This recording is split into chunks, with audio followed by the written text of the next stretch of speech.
तो आज के लेक्चर में हम मेल रिप्रोडक्टिव सिस्टम हमारा हाफ हो चुका था लास्ट लेक्चर में। आज हम उसे कंटिन्यू करेंगे और क्या क्या दिखेंगे अबाउट स्पर्म्स, स्पर्म का स्ट्रक्चर क्या होता है, कॉम्पोजिशन क्या होता है, ठीक है। देन एपिडाइडर्मिस का डिटेल, एपिडाइडर्मिस के फंक्शन, उसकी वायबिलिटी एंड कैपेसिटेशन क्या होता है ये। देन लास्ट में हमारा वास डिफरेंस, ये भी हमारे मेल रिप्रोडक्टिव सिस्टम का एक पार्ट है, ठीक है। चलिए हम स्टार्ट करते हैं with primary and secondary sexual organ क्या होते हैं हम ऑलरेडी बता चुके हैं। जो हमारा प्राइमरी सेक्स ऑर्गन है वो क्या करता है, हमारा गैमेट बनाता है एंड मेन जो हार्मोन है सेक्स हार्मोन वो प्रोड्यूस करता है। सेकेंडरी जो रहता है उसको सपोर्ट देता है, नरिशमेंट का, ट्रांसपोर्ट का, मैच्योरेशन का, डेवलपमेंट का, है ना। तो यहाँ पर मेल में जो हमारा प्राइमरी सेक्स ऑर्गन है दैट इज टेस्टिस, ये हम याद रखना है ना, टेस्टिस। एंड देन जो सेकेंडरी सपोर्टिव है वो क्या क्या है, एपिडाइडामिस, vas deferens, ejaculatory duct, seminal vesicle, prostate gland and focus glands. ये सारी ग्लैंड्स स्पर्म्स जो है जो प्रोड्यूस कर रहा है हमारा प्राइमरी ग्लैंड उसको सपोर्ट करती है उसके नर्चरिंग में, उसके ट्रांसपोर्ट में, ठीक है। चले आगे, तो हम अपने मेन टॉपिक पे आते हैं स्पर्म। लेट्स स्टडी स्पर्म क्या है, उसका स्ट्रक्चर क्या है और किस पार्ट में क्या चीज प्रेजेंट रहती है। चलिए, तो ये हमारे स्पर्म का डायग्राम है, ठीक है, आप देख सकते हैं, है ना। ये बना लोगे, ये आप लोग बना लेना। देखिए अब स्पर्म को 3 पार्ट में इन्होंने डिवाइड किया है, head, middle part and tail. तो दिस इज आवर हेड, है ना, this is middle part and this इज टेल, और ये है उसकी नेक, ये दिस इज नेक, ठीक है। अब हम हेड की बात करते हैं, हेड में हमें क्या क्या मिल रहा है। सबसे पहले देखिए plasma membrane form outer layer of the head. Plasma membrane वैसे फुल बॉडी पे ही रहती है, आउटर जो ये मेम्ब्रेन है दिख रही है आपको, दिस, ये पूरे क्या कहते हैं स्पर्म को क्या करके रखती है, कवर करके रखती है प्लाज्मा मेम्ब्रेन। इसके बाद हेड पीस में हमें एक पार्ट दिख रहा है, एक्रोसोम दिख रहा है आपको। ये कैसा, ये कैप लाइक, कैप के जैसे स्ट्रक्चर है जिसके अंदर एंजाइम्स होते हैं। ये एंजाइम क्या करते हैं, जब स्पर्म जो है ओवा के पास पहुंच जाता है तो ओवा को फर्टिलाइज करने में एक्रोसोम अपना एंजाइम रिलीज करता है, ठीक है। इसके बाद न्यूक्लियस इज अ हैप्लॉइड, यहाँ पर स्पर्म में न्यूक्लियस कैसा होता है, हैप्लॉइड। ये हैप्लॉइड कैसे हुआ ये भी हम डिस्कस करेंगे, ठीक है। हैप्लॉइड न्यूक्लियस रहता है that is contain only 23 chromosome. हमने बात करी थी ना, गैमेट में हाफ नंबर ऑफ क्रोमोसोम ही रहते हैं जो एक ऑर्गेनिज्म से होते हैं।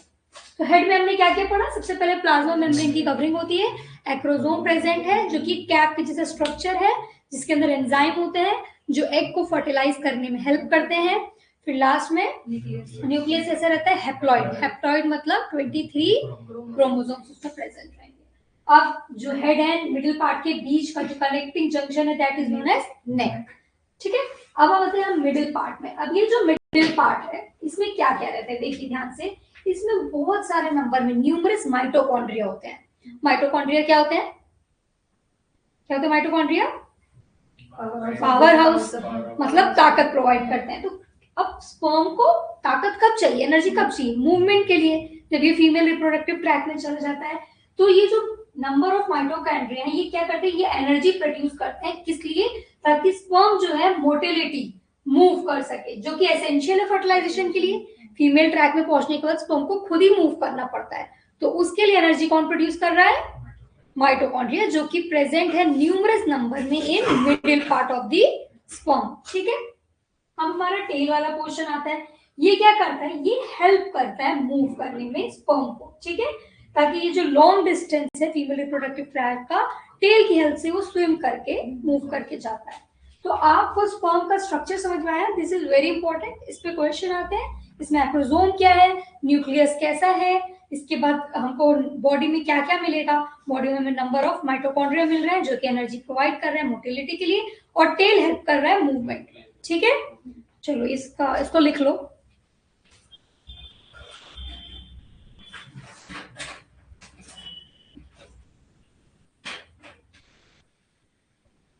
सिर्फ हमको पता है क्या क्या लिखना, पूरा नहीं लिखना, प्लाज्मा मेम्ब्रेन लिखना, फिर कहना outer layer of full body, acrosome क्या है, ये कैप लाइक स्ट्रक्चर है, मतलब समझ पा रहे हो कैसे लिख लोगे, पूरी पूरी लाइन मत लिखो, एरो बना बनाकर बाइफरकेट करके लिखो। 1 मिनट बस, ठीक है।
लिखना है।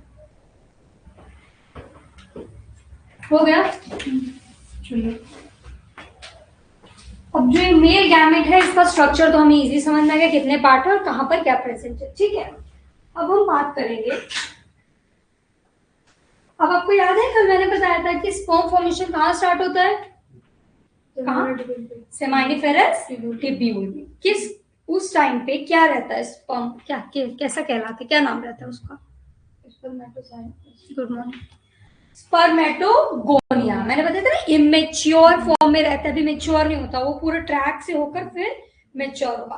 तो स्पर्मेटोगोनिया से बन रहा था हमारा स्पर्मेटिड।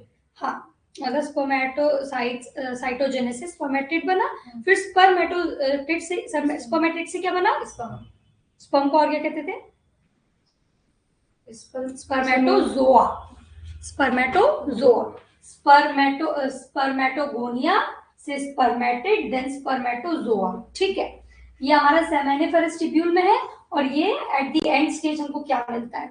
अब ये कैसे, हमने मेंडल के एक्सपेरिमेंट में भी सबने पढ़ा कि गैमेट में सिर्फ हाफ नंबर ऑफ क्रोमोसोम जाते हैं, पर ऐसा कैसे होता है? तो शॉर्ट में समझेंगे। पहले आप लोगों ने सेल डिवीजन चैप्टर पढ़ा, रिवाइज किया, मियोसिस माइटोसिस पढ़ा। माइटोसिस कैसा डिवीजन होता है, माइटोसिस कैसा डिवीजन होता है, एडिशनल होता है, इक्वेशनल होता है कि रिडक्शनल होता है, ये बताओ। मैंने ऑप्शन भी दे दिया आपको। Reductional, equational. क्या पूछा मैंने, माइटोसिस कैसा डिवीजन होता है? अपने अपने आंसर सही से बताओ, क्या होता है? एटलीस्ट तुमने पढ़ा था मेरी क्लास में। गट फीलिंग पे काम करो बेटा, टीचर क्या कह रही है उस पर मत बात करो। क्या होता है ये माइटोसिस, कौन सा डिवीजन होता है? रिडक्शन। आपको पता है, आपको पता? इक्वेशनल डिवीजन होता है माइटोसिस। कौन सा डिवीजन होता है? और मियोसिस है? तुमने रिवीजन नहीं किया मेरे चैप्टर का? देखिए, यहाँ मियोसिस माइटोसिस में समझा नहीं सकती, बस मैं एक जनरल इन्फो दे रही हूँ क्योंकि आज टेस्ट भी है। यहाँ पर मेरा मूड हो चुका है खराब कि तुम लोगों को आज टेस्ट और ये भी नहीं पता। मियोसिस माइटोसिस हमने पढ़ा है। मियोसिस हमें किसमें देखने मिलता है? जर्म सेल का फॉर्मेशन किससे होता है? मियोसिस से। माइटोसिस हमें सोमैटिक सेल्स में देखने मिलता है, यूजुअली होता दोनों में, पर मियोसिस में क्या होता है, मियोसिस दो में डिवाइडेड है, मियोसिस 1 एंड 2, है ना। मियोसिस 1 में रिडक्शन होता है, फिर मियोसिस 2 इज इक्वेशनल, मतलब इन टोटल वहां रिडक्शन हो रहा है। मियोसिस 2 में डिवाइडेड है, 1 एंड 2। मियोसिस 1 में रिडक्शन होता है, मियोसिस 2 में इक्वेशनल। मतलब एक बार कोई चीज 46 है, फर्स्ट डिवीजन में रिडक्शन हो गया तो 23 हो गई, उसके सेकेंड प्रोसेस में इक्वेशनल है तो 23 का 23 रहेगा। तो ओवरऑल प्रोसेस में रिडक्शन तो हुआ, तो meiosis is a reductional division. And mitosis में क्या होता है? डिवीजन होता है, 1 से 4 बन रहे हैं पर इक्वेशनल। हमारा 23 है तो 23 का 23 रहेगा, 46 है तो 46 का। अब आपको याद रहेगा, अभी क्लियर हुआ? Meiosis mitosis. मियोसिस जैसे दिमाग में जर्म सेल याद करो, मियोसिस। अच्छा, जर्म सेल मतलब आधा तो होगा, आधा होगा मतलब 2 में डिवाइडेड था वो, मियोसिस 1 एंड 2। तो मियोसिस 1 में रिडक्शन हो जाता है, अब रिडक्शन हो ही चुका है, अब इक्वेशनल में वो इक्वल आएगा ना, ऐड थोड़ी होगा, और एडिशनल कहीं नहीं होता। जो तुमने नया ऐड किया है, कंफ्यूज करने के लिए मैंने बोला था एडिशनल। अब देखिएगा कैसे गैमेट्स में हाफ हो रहा है। सबसे पहले स्पर्मेटोगोनिया, इमेच्योर स्पर्म सेल्स जो कहां प्रेजेंट है, सेमेनिफेरस टिब्यूल में।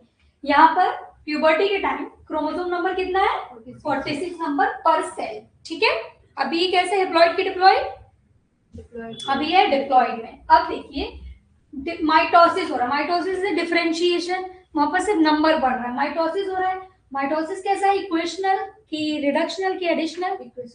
हाँ, माइटोसिस इज इक्वेशनल। तो यहाँ माइटोसिस हुआ है, तो ये प्राइमरी स्पर्मेटोसाइट में भी अभी कितने रहेंगे क्रोमोसोम? 46 ही रहेंगे। बन गया स्पर्मेटोगोनिया से प्राइमरी स्पर्मेटोसाइट बनी। प्राइमरी स्पर्मेटोसाइट में first meiotic division, first meiotic, mitotic नहीं, मियोटिक मतलब मियोसिस की बात हो रही है। फर्स्ट मियोटिक डिवीजन कैसा होता है? रिडक्शनल। तो यहाँ 46 से कितना बनेगा? 23। प्राइमरी स्पर्मेटोसाइट बना, सेकेंडरी स्पर्मेटोसाइट, तो ये हो गया 23। समझ में आया? अब प्राइम सेकेंडरी स्पर्मेटोसाइट में सेकेंड मियोटिक डिवीजन होगा, सेकेंड मियोटिक डिवीजन है, तो फिर कितना हो जाएगा, ये हमारा स्पर्मेटिड 23 बन चुका है। स्पर्मेटोगोनिया 46 में था, प्राइमरी सेकेंडरी और फिर स्पर्मेटिड हो गया हमारा 23। अब यहाँ पर फिर डिफरेंशिएशन होगा। क्या डिफरेंशिएशन में रिडक्शन होता है कि इक्वेशनल होता है? डिफरेंशिएशन मतलब एक तरीके से माइटोसिस ही हो रहा है, सिर्फ नंबर बढ़ रहा है। डिवीजन मतलब 1 का 2, 2 का 4, तो क्या होगा यहाँ पर नंबर बढ़ रहा है। तो स्पर्मेटोजोआ हमारा एट द एंड कितना बना? अभी समझ में आया? यहाँ देखिए एक सेल थी, इसमें 46 था, यहाँ डिफरेंशिएशन हुआ, 1 की 2, 2 की 4 बनी। अब यहाँ पर क्या हुआ, फर्स्ट मियोटिक डिवीजन, तो एक को उठाया, ऐसे सब में होगा है ना, एक को इन्होंने बताया कि इसमें हाफ नंबर ऑफ क्रोमोसोम होगा 23। अब यहाँ पर सेकेंड मियोटिक डिवीजन जो कि इक्वेशनल होता है, फिर यहाँ 23 रह गया, ये एक का फिर से 2, 2 का 4 हुआ, पर नंबर ऑफ क्रोमोसोम्स कम हो गए। अब हर स्पर्मेटिड बनेगा किसमें? स्पर्मेटोजोआ में। देखिए स्पर्मेटिड मैच्योर होके बन गया स्पर्मेटोजोआ में, पर हैप्लॉइड। तो यहां तक तो था हमारा इक्वेशनल, क्या लिखेंगे, यहां से लेकर यहां तक तो इक्वेशनल है ना। फिर प्राइमरी से सेकेंडरी में यहाँ पूरा हुआ क्या? नहीं, मैं बता रही ये यहाँ से यहाँ तक हुआ, फिर यहाँ हुआ रिडक्शनल, फिर यहाँ से यहाँ हुआ इक्वेशनल, और ये भी क्या हुआ? इक्वेशनल। ठीक है, तो 46 से 23 कैसे हो रहा है, समझ में आया? स्पर्मेटोजोआ। क्लास में क्यों नहीं आई अंजनी? टेस्ट देने आएंगे सब लोग कि नहीं पता? चलिए अब जल्दी से एक बार रिवाइज करेंगे, बोर्ड की तरफ नहीं देखेंगे। सबसे पहले सेमिनिफेरस ट्यूब्यूल में है spermatogonia, spermatogonia immature sperm cell, first gonia याद रखना। फिर इनमें होगा डिफरेंशिएशन, माइटोटिक डिवीजन। तो ये 1 से 2, 2 से 4 डिफरेंशिएट हो रही है, पर अभी क्रोमोसोम का नंबर डिप्लॉइड ही है। अब प्राइमरी स्पर्मेटोसाइट जो है, इसमें क्या हुआ? मियोसिस 1। मियोसिस 1 के बाद रिडक्शन हुआ, हाफ नंबर ऑफ क्रोमोसोम हुए। सेकेंडरी में इक्वेशनल डिवीजन, क्योंकि मियोसिस 2 क्या होता है? इक्वेशनल। 23 हो गया हमारा स्पर्मेटिड तक। Spermatid is haploid. अब स्पर्मेटिड, हर स्पर्मेटिड बनाएगा नया स्पर्म, जो कि कैसा रहेगा? हैप्लॉइड। ठीक है, और हमने कल 2 वो भी पढ़ा था, स्पर्मेटोसाइटोजेनेसिस एंड स्पर्मियोजेनेसिस, है ना। स्पर्मेटोसाइटोजेनेसिस इज फर्स्ट स्टेज, हाँ, एंड स्पर्मेटोजेनेसिस एक तरीके से पूरा प्रोसेस को कंप्लीटली बोलेंगे। स्पर्म का बनने के प्रोसेस को बोलेंगे स्पर्मेटोजेनेसिस, स्पर्म का बनना। और इस स्पर्मेटोजेनेसिस की जो फर्स्ट पार्ट है, इसको कह रहे हैं स्पर्मेटोसाइटोजेनेसिस, जहां पर हमारी स्पर्मेटोगोनिया से स्पर्म सेल बन रही है, जो कि स्पर्मेटिड होता है। ठीक है, समझ में आए? रिपीट कर लोगे? जो तुम बता देते हैं, फिर आगे चलो। स्पर्मेटोगोनिया में माइटोसिस होता है। स्पर्मेटोगोनिया कहाँ प्रेजेंट है शिवांश? कहाँ प्रेजेंट रहेगा स्पर्मेटोगोनिया? कहाँ प्रेजेंट रहेगा? स्पर्मेटोगोनिया से क्या हुआ?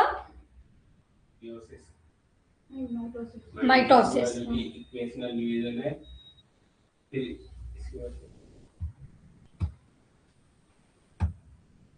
चलो मेरे साथ दिमाग लगा के बोलना, ठीक है, जल्दी से। ठीक है, स्पर्मेटोगोनिया बने कहाँ? स्पर्मेटोगोनिया बने सेमिनिफेरस ट्यूब्यूल में, यहाँ है अभी डिप्लॉइड कंडीशन।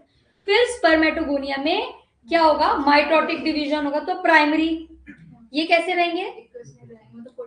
ये 46 के 46। प्राइमरी में फिर होगा मियोसिस 1, जो कि कौन सा डिवीजन होता है? रिडक्शनल।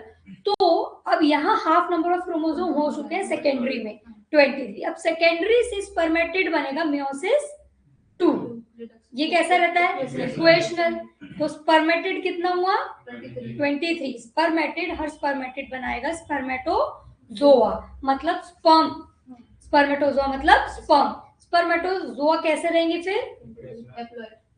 इक्वेशनल मतलब हैप्लॉइड मतलब 23। अभी समझ में आया? कर लोगे क्वेश्चन इसके? चलिए, तो हमने आज पढ़ा सबसे पहले क्या? पहले स्पर्म का स्ट्रक्चर, उसके बाद हमने क्या पढ़ा, किस तरीके से जो क्रोमोसोमल रिडक्शन हो रहा है स्पर्मेटोगोनिया से स्पर्मेटोजोआ में। ठीक है, अब हम पढ़ेंगे पाथ ऑफ स्पर्म, ये हम कल भी देख चुके हैं, पर एक रफली इस डायग्राम से मैं आपको समझाऊंगी। पाथ ऑफ स्पर्म मतलब स्पर्म कहां से बनके कैसे जाते, चलिए इस डायग्राम से समझेंगे। ये हमारी, और ये जो सेमिनिफरस ट्यूब्यूल और ये स्ट्रक्चर्स जो थे ये क्या थे, ये इतने सारे क्या है, टेस्टिस के अंदर सेमिनिफरस ट्यूब्यूल कहाँ रहती थी,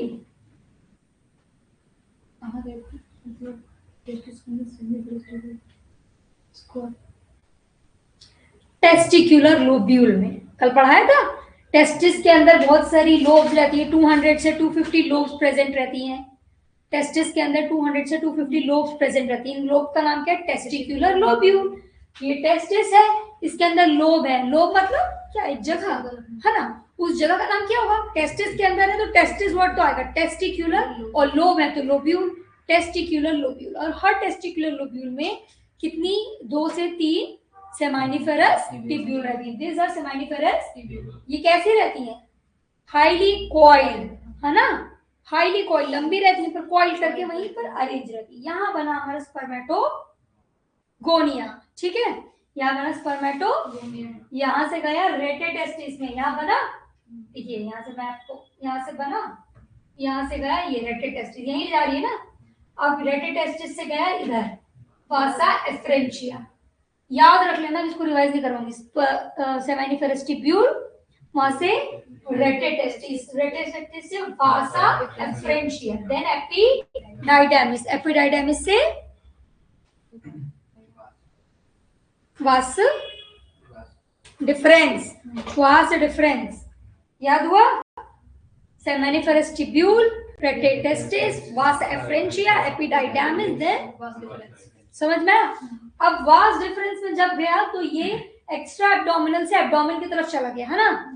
अब ये जो वास डिफरेंस एब्डोमेन में जाती है तो इस जगह को क्या कहते हैं, इंग्वाइनल कैनाल। किसके थ्रू जाती है, इंग्वाइनल कैनाल के थ्रू, याद रहेगा ये, एक बार रिवाइज करो जल्दी से।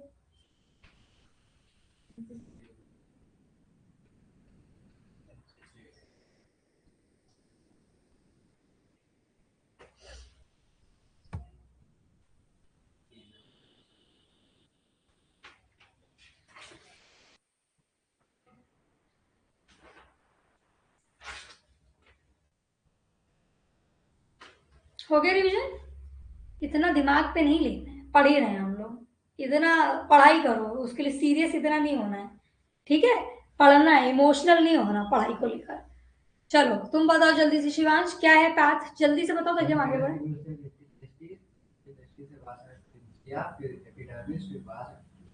डिफरेंस, ठीक है। और जो सेमानिफेरस ट्यूब्यूल है, ये जिस जगह पे रहती है टेस्टिस में, उसको क्या कहते हैं, टेस्टिक्युलर लोब्यूल। और तुम बताओ दीपक, सेमानिफेरस ट्यूब्यूल में जब स्पर्म्स रहते हैं तो उस टाइम उसको क्या कहते हैं, स्पर्मेटोगोनिया, स्पर्मेटोगोनिया, ठीक है। एक बार इसको रीड करेंगे, वही है जो मैं पढ़ाया आप लोगों को। Sperms are produced in seminiferous tubule, ठीक है, they then pass through the rete testis to reach the vas efferentia, मतलब vas efferentia पहुंचने के लिए इनको rete testis को पार करना है ना, है ना।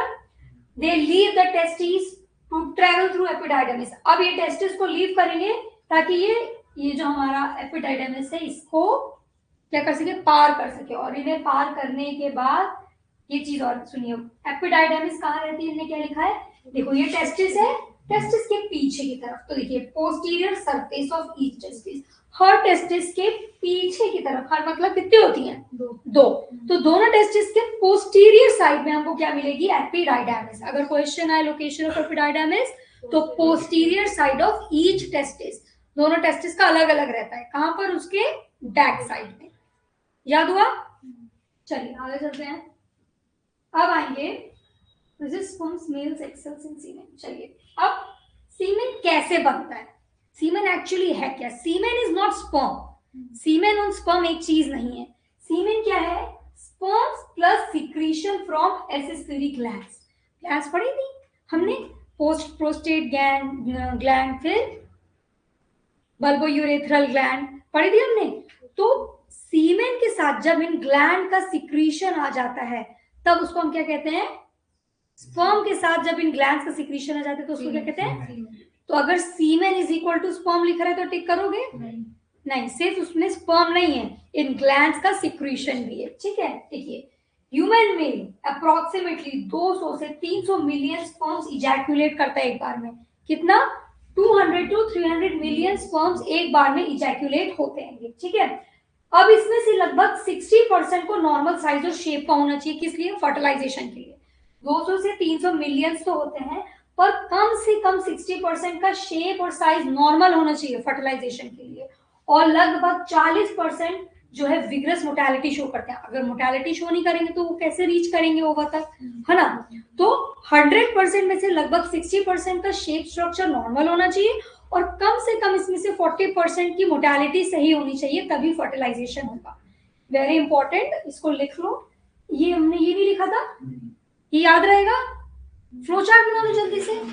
सेमेनिफरस ट्यूब्यूल,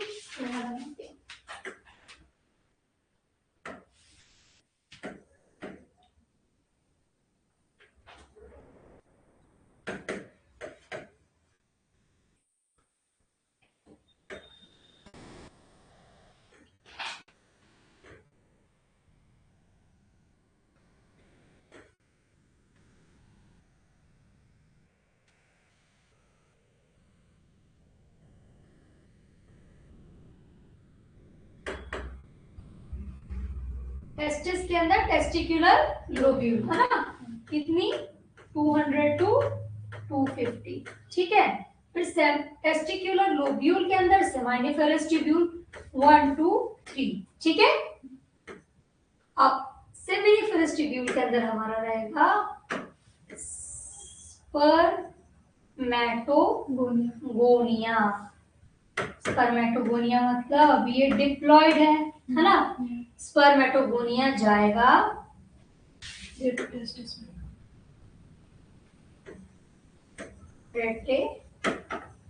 टेस्टिस में, रेटे टेस्टिस से वास एफ्रेंशिया, वास एफ्रेंशिया से एपिडाइडैमिस एंड एपिडाइडैमिस से वास डिफरेंस, और ये एपिडाइडमिस से जब वास डिफरेंस पे जाएगा ये एंटर करेगा, enter abdomen through inguinal canal. और ये भी वास सोमेटिक कॉर्ड के बारे में भी बताते हैं। यहां तक समझ में आया। ये फ्लो चार्ट एकदम क्लियर हो गया, कुछ थ्योरी नहीं याद करनी इसमें आपको, बस आपको पैथ याद होना चाहिए।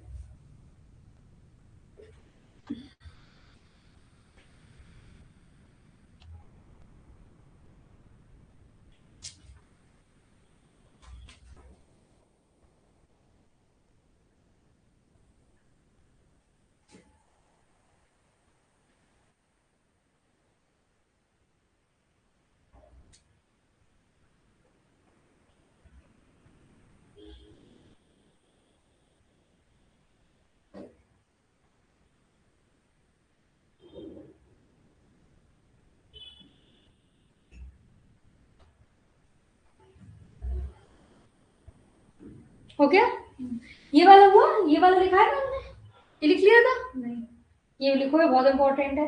शॉर्ट मतलब शॉर्ट के ये फ्लो चार्ट बना लो बस, ये दिस इज वेरी इंपॉर्टेंट।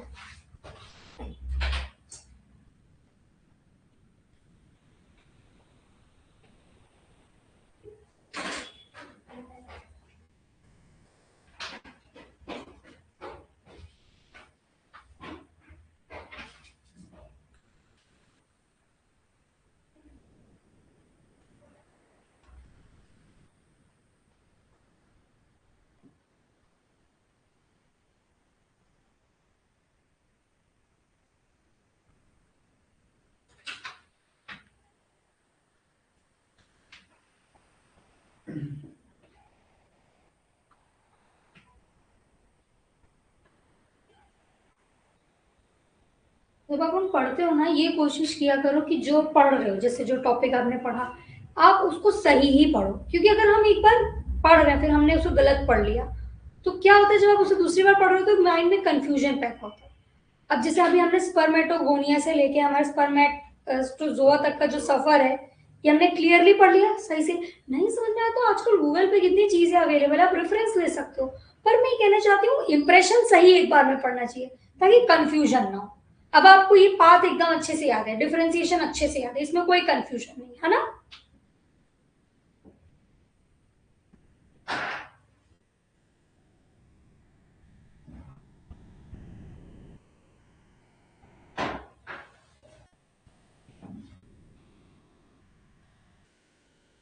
हो गया आप लोगों का?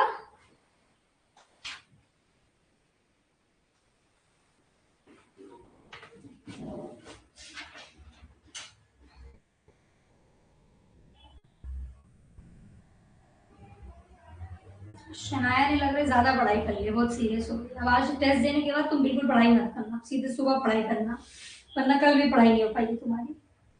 ठीक है, आज मत पढ़ना तुम, बस अभी पढ़ लो, टेस्ट देना, फिर आज एंजॉय करना, कल से पढ़ना। हो गया ये? चले आगे। चलिए, ये सीमेन क्या होती है? स्पर्म्स प्लस ग्लैंड, ये लिख लिया है।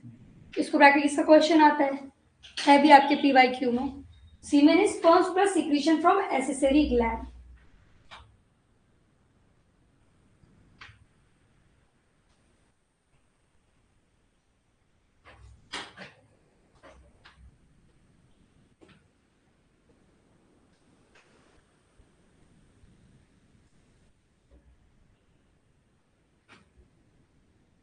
देखिए क्या क्या, एसेसरी ग्लैंड मतलब seminal vesicles, prostate gland, Cowper's gland, and Cowper's gland को और क्या कहते हैं? Bulbourethral gland. ठीक है, ये तीनों का secretion plus sperm is semen. और ये लिख लिया कि 2000 to 3000 मिलियन स्पर्म इजैकुलेट करते हैं। इसे करने के बाद 2 to 3 मिलियन स्पर्म के बाद ऐसे करके रख देना। 60% नॉर्मल शेप और साइज के होने चाहिए और 40% विद नॉर्मल मोर्टेलिटी। और ऐसे क्यों होना चाहिए? ऐसे करके फॉर फर्टिलाइजेशन। ठीक है, इतना ऐसे जब लिखते हैं ना तो वो दूसरी बार पढ़ने में भी मजा नहीं आता, तो फ्लो चार्ट के फॉर्म में लिखिए, क्योंकि हमारा बोर्ड नहीं है।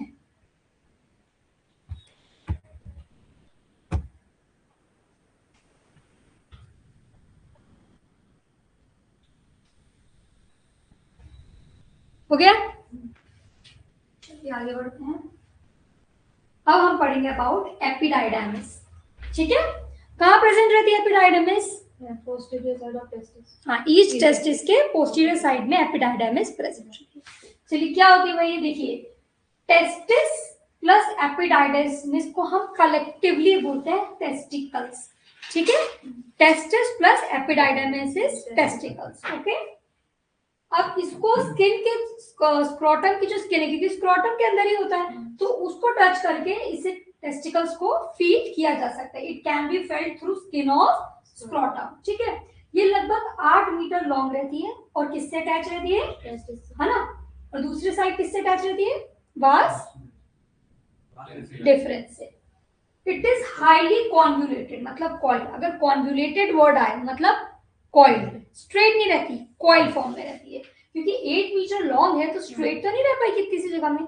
हाईली कॉन्वुलेटेड मतलब कॉइल फॉर्म में रहती है and twisted, so it take up very little space. थोड़े से स्पेस में हमें ज्यादा सामान बनना है तो ठूस देते हैं, वैसे ही ये जो है हाईली कॉन्वुलेटेड है, 8 मीटर लॉन्ग है, पर वहीं पर कॉइल होकर थोड़ी सी जगह में आ जाती है। ठीक है, चलो ये करती क्या है? ये मॉनिटर करती है और एडजस्ट करती है क्या? Composition of fluid produce by seminiferous tubule. Seminiferous tubule में जो फ्लूइड बन रहा है स्पर्मेटोगोनियन और फ्लूइड, इसको मॉनिटर करना क्या कितना बन रहा है और एडजस्ट करना कब ज्यादा बनाना है कब कम बनाना है, ये काम कौन कर रहा है, एपिडाइडर्मिस। अब देखिए ये ध्यान से सुनिएगा, एपिडाइडर्मिस में स्ट्यूडो स्ट्रैटिफाइड कॉलमनार एपिथेलियम होता है। कहाँ लिखो, ये मैं बता रही हूँ, लिखो एपिडाइडर्मिस लिखिए, एपिडाइडर्मिस में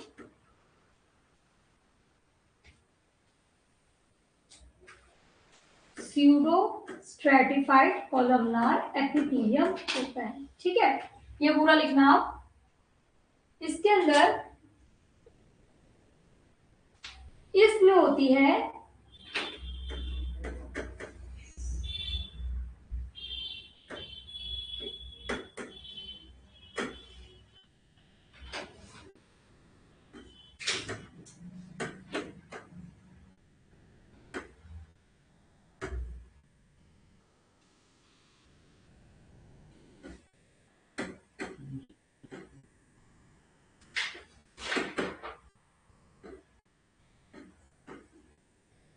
अब देखिए मैं बोल रही हूँ ये एपिडाइडर्मिस से समझ लो, ठीक है, ठीक है, ये मैंने इसको ऐसे करके इसलिए बनाया कि समझ में, वैसे ही कैसी रहती बहुत कॉइन। अब इसके अंदर जो इसकी लाइनिंग है इसमें प्रेजेंट रहता है स्यूडो स्ट्रेटिफाइड कॉलमनार एपिथेलियम की लाइनिंग रहती है। इसकी लाइनिंग में क्या प्रेजेंट है, स्यूडो स्ट्रेटिफाइड कॉलमनार एपिथेलियम। किस टाइप की एपिथेलियम है, स्यूडो स्ट्रेटिफाइड कॉलमनार एपिथेलियम। अब इस स्यूडो स्ट्रेटिफाइड कॉलमनार एपिथेलियम में एक तरीके की सेल्स रहती है स्टीरियोसीलिया। स्टीरियोसीलिया मतलब ऐसे देखो, इस टाइप का स्ट्रक्चर्स प्रेजेंट रहते हैं स्टीरियोसीलिया। अब बताओ फ्लूइड अगर यहां से जाएगा, ऐसे चला गया यहां से जाएगा तो इसको कवर करेगा, तो कहां टाइम ज्यादा लग रहा है, सरफेस एरिया कहां पर ज्यादा हो रहा है, तो सरफेस एरिया बढ़ा देता है एब्जॉर्प्शन के लिए और सीक्रीशन के लिए। कौन, एपिडाइडर्मिस की स्यूडो स्ट्रैटिफाइड कॉलमनार एपिथेलियम की डिस्टिंक्टिव स्टीरियोसीलिया। समझ में आई ये लाइन, एपिडाइडर्मिस की जो जो लेयरिंग है उसमें क्या प्रेजेंट रहता है, स्यूडो स्ट्रैटिफाइड कॉलमनार एपिथेलियम। इसमें एक अलग टाइप डिस्टिंक्टिव मतलब अलग टाइप की स्टीरियोसीलियाज होती है। सीलिया मतलब वर्ड आते ही याद है सीलियाज, जो क्या करती है सरफेस एरिया बढ़ाती है सिक्रीशन के लिए और एब्जॉर्प्शन के लिए। ठीक है, तो अगर फंक्शन आ गया कि what is the role of pseudostratified columnar epithelia in epididymis, तो अगर ऑप्शन में लिखे कि क्या होता है, उसमें पूछा क्या प्रेजेंट रहता है, तो उसमें प्रेजेंट रहता है स्टीरियोसीलिया। और फंक्शन ऑफ स्टीरियोसीलिया क्या है, सरफेस एरिया बढ़ाना सिक्रीशन के लिए भी और एब्जॉर्प्शन के लिए भी। ठीक है, इतने माइन्यूट लेवल से एमसीक्यू आता है, पर आपके लिए कुछ भी टफ नहीं क्योंकि हमने ये पढ़ लिया। ठीक है, चलो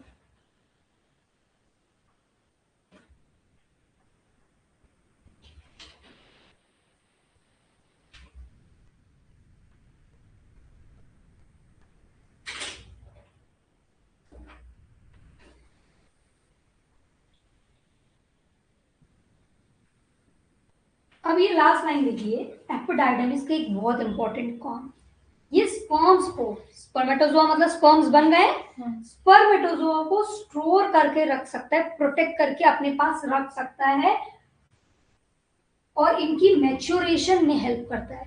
क्या काम है, एपिडाइडर्मिस में ये स्पर्म स्टोर हो सकते हैं और वहां उसका मैच्योरेशन होता है। ठीक है, तो अगर पूछें कि टेम्परेरी स्टोर कहाँ होता है स्पर्म, तो कहाँ होगा, और उसमें क्या होता है उसका फर्दर मैच्योरेशन। ठीक है, ये लिख लीजिए।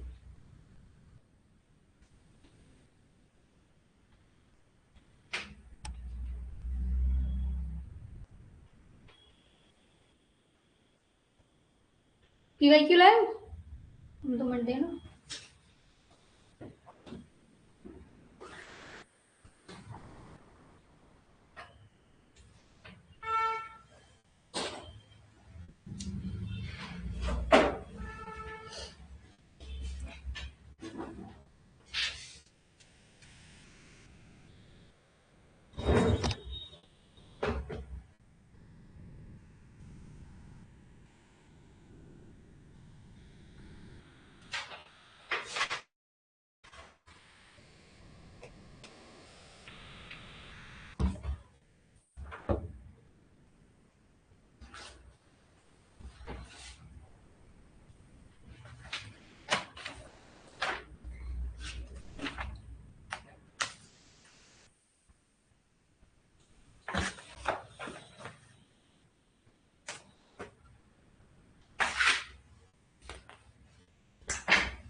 अब देखो, अभी हमने सेमाइनल फ्लूइड की बात करी, सीमेन की, इसके बारे में लिखिए, इसमें क्या किस चीज क्या इसमें बहुत प्रेजेंट रहता है, तो लिखिए सेमाइनल फ्लूइड या फिर सीमेन, सेमाइनल फ्लूइड या फिर semen is rich in fructose, calcium and certain enzymes. क्या क्या रहता है इसमें? सीमेन मतलब Sperm or accessory gland. Accessory gland, हाँ सिक्रीशन, एसेसरी ग्लैंड नहीं। Secretion of accessory. हाँ, तो ये किस चीज में रिच रहता है? लिखिए fructose, semen is rich in fructose, calcium and certain enzymes. Calcium and certain enzyme. ये क्या करता है? सीमेन, लिखिए provide, it provide fluid medium, it provide fluid medium for transport of sperm. अगर फ्लूइड नहीं होगा तो स्पर्म का ट्रांसपोर्ट नहीं हो पाएगा, तो ये सीमेन जो है क्या करता है? It provide fluid medium for transport of sperm. और क्या करता है? Nourishes and activates sperm.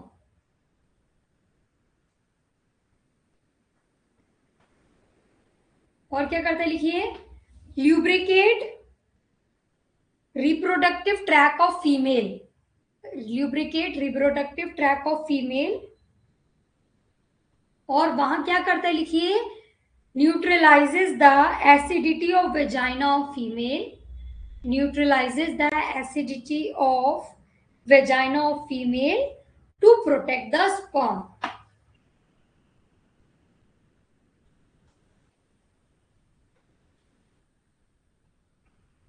तो जो एसेसरी ग्लैंड से जो फ्लूइड सिक्रीट हो रहा है, ये हमारे स्पर्म के साथ जब मिलता है तो इसमें रिच हो जाता है fructose, calcium and certain enzymes में। ये एंजाइम क्या करते हैं? जो स्पर्म से इनको एक फ्लूइड मीडियम देते हैं फ्लो करने के लिए, ट्रांसपोर्ट के लिए, ठीक है। दूसरा, नरिशमेंट करते हैं, मेच्योरेशन करते हैं किसका? स्पर्म्स का। इसके अलावा जब ये फीमेल ट्रैक में जाते हैं तो फीमेल ट्रैक वेजाइना की जो क्या कहते हैं, पीएच रहता है वो हल्का एसिडिक रहता है, तो वहां जाके उसको क्या करते हैं? न्यूट्रलाइज करते हैं ताकि स्पर्म्स डिस्ट्रॉय ना हो और फर्टिलाइजेशन हो सके। तो समझ में आया? चलिए, इसीलिए क्वेश्चन इसका बताइए जल्दी से। Seminal plasma in humans is rich in, आपके ऑप्शंस हैं fructose, calcium and certain enzyme, या fructose and certain enzyme but poor in calcium, glucose and certain enzyme but has no calcium, fructose and calcium but has no enzyme.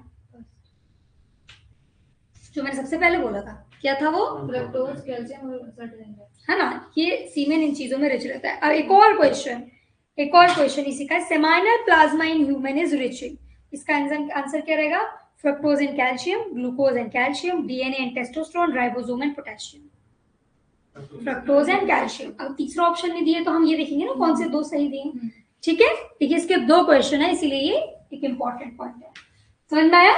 Question इसी में से आता है, कुछ नया नहीं आता, इतना ही पढ़ लें बच्चे, इतनी तो पढ़ नहीं पा रहे हैं, ठीक है। चलो, तो हमको समझना है एपिडाइडेमिस के बारे में हमने क्या क्या पढ़ा। एपिडाइडेमिस को टेस्टिकल के साथ मिला के कहते हैं टेस्टिकल्स। ये क्या था? 8 मीटर लॉन्ग रहता है, हाईली कॉइल्ड रहता है, इसीलिए छोटे से एरिया में आ जाता है। और ये सेमाइनिफेरस ट्यूब्यूल्स में जो सिक्रीशन है इसको मॉनिटर करता है, इसको क्या करता है? एडजस्ट करता है कि फ्लूइड कम ज्यादा क्या करना है, इसकी मॉनिटरिंग का काम है एपिडाइडेमिस का। क्यों मॉनिटर कर रही है? क्योंकि सेमाइनिफेरस ट्यूब्यूल के पास ही तो एपिडाइडेमिस, ये इसको गार्ड करेगा एक तरीके से। इसके बाद इसके अंदर स्यूडो स्ट्रेटिफाइड कॉलमनर एपिथेलियम है, जिसके अंदर क्या प्रेजेंट रहती है? स्टीरियोसीलिया। ये सरफेस एरिया बढ़ाती है सिक्रीशन के लिए और एब्जॉर्प्शन के लिए, ठीक है। इसके बाद टेम्पररी जो स्पर्मेटोजोआ रहते हैं ये एपिडाइडेमिस में स्टोर हो सकते हैं, वहां पर इनकी मैच्योरिटी होती है। ओके, बस एक बार का आपका पर्सनल रिवीजन और आपको ये याद हो जाएगा। लिख लिया ना ये? चलिए, अब आते हैं हम फंक्शन ऑफ एपिडाइडेमिस। अभी एपिडाइडेमिस के काम क्या क्या है ज्यादातर तो हमें पता ही है, अब एक बार और रीड करेंगे। देखिए, ट्रांसपोर्ट, ऑब्वियसली ये मिडिल का स्ट्रक्चर है। Transport along epididymis involve combination of fluid movement and external contraction. ठीक है, इन्होंने बोला कि जब एपिडाइडेमिस से ट्रांसपोर्ट होता है स्पर्म का, तो ये कैसे होता है देखिए। आपको पेरिस्टालसिस मूवमेंट पता है? क्यों नहीं पता, इतनी बार बता चुका मैं, डाइजेस्टिव ट्रैक्ट में सब में समझा चुका है। पेरिस्टाल्टिक मूवमेंट क्या होता है? देखो, जो स्मूथ मसल्स रहती हैं, जब हम खाना भी खाते हैं, कोई वीडियो देखना जाकर कि कैसे वो अंदर जाता है, इसोफेगस ऐसे ऐसे एक ऐसे ऐसे ऐसे ऐसे एक इधर से प्रेशर हो तो आगे चल गया, फिर प्रेशर दबाया फिर आगे चला गया। तो पेरिस्टालसिस मूवमेंट से हमारे बॉडी में बहुत सारे ट्रांसपोर्ट होते हैं। पेरिस्टालसिस मूवमेंट समझ में आ गया? कॉन्ट्रैक्शन ऑफ स्मूथ मसल्स, ठीक है। तो जो इसका फ्लूइड जो रहता है एपिडाइडमिस में कैसे मूव करता है? एक तो पेरिस्टालसिस कॉन्ट्रैक्शन की वजह से, दूसरा फ्लूइड मूवमेंट की वजह से हमारा एपिडाइडमिस में स्पर्म्स का ट्रांसपोर्ट होता है। किसके थ्रू होता है? Peristalsis movement and fluid movement की वजह से।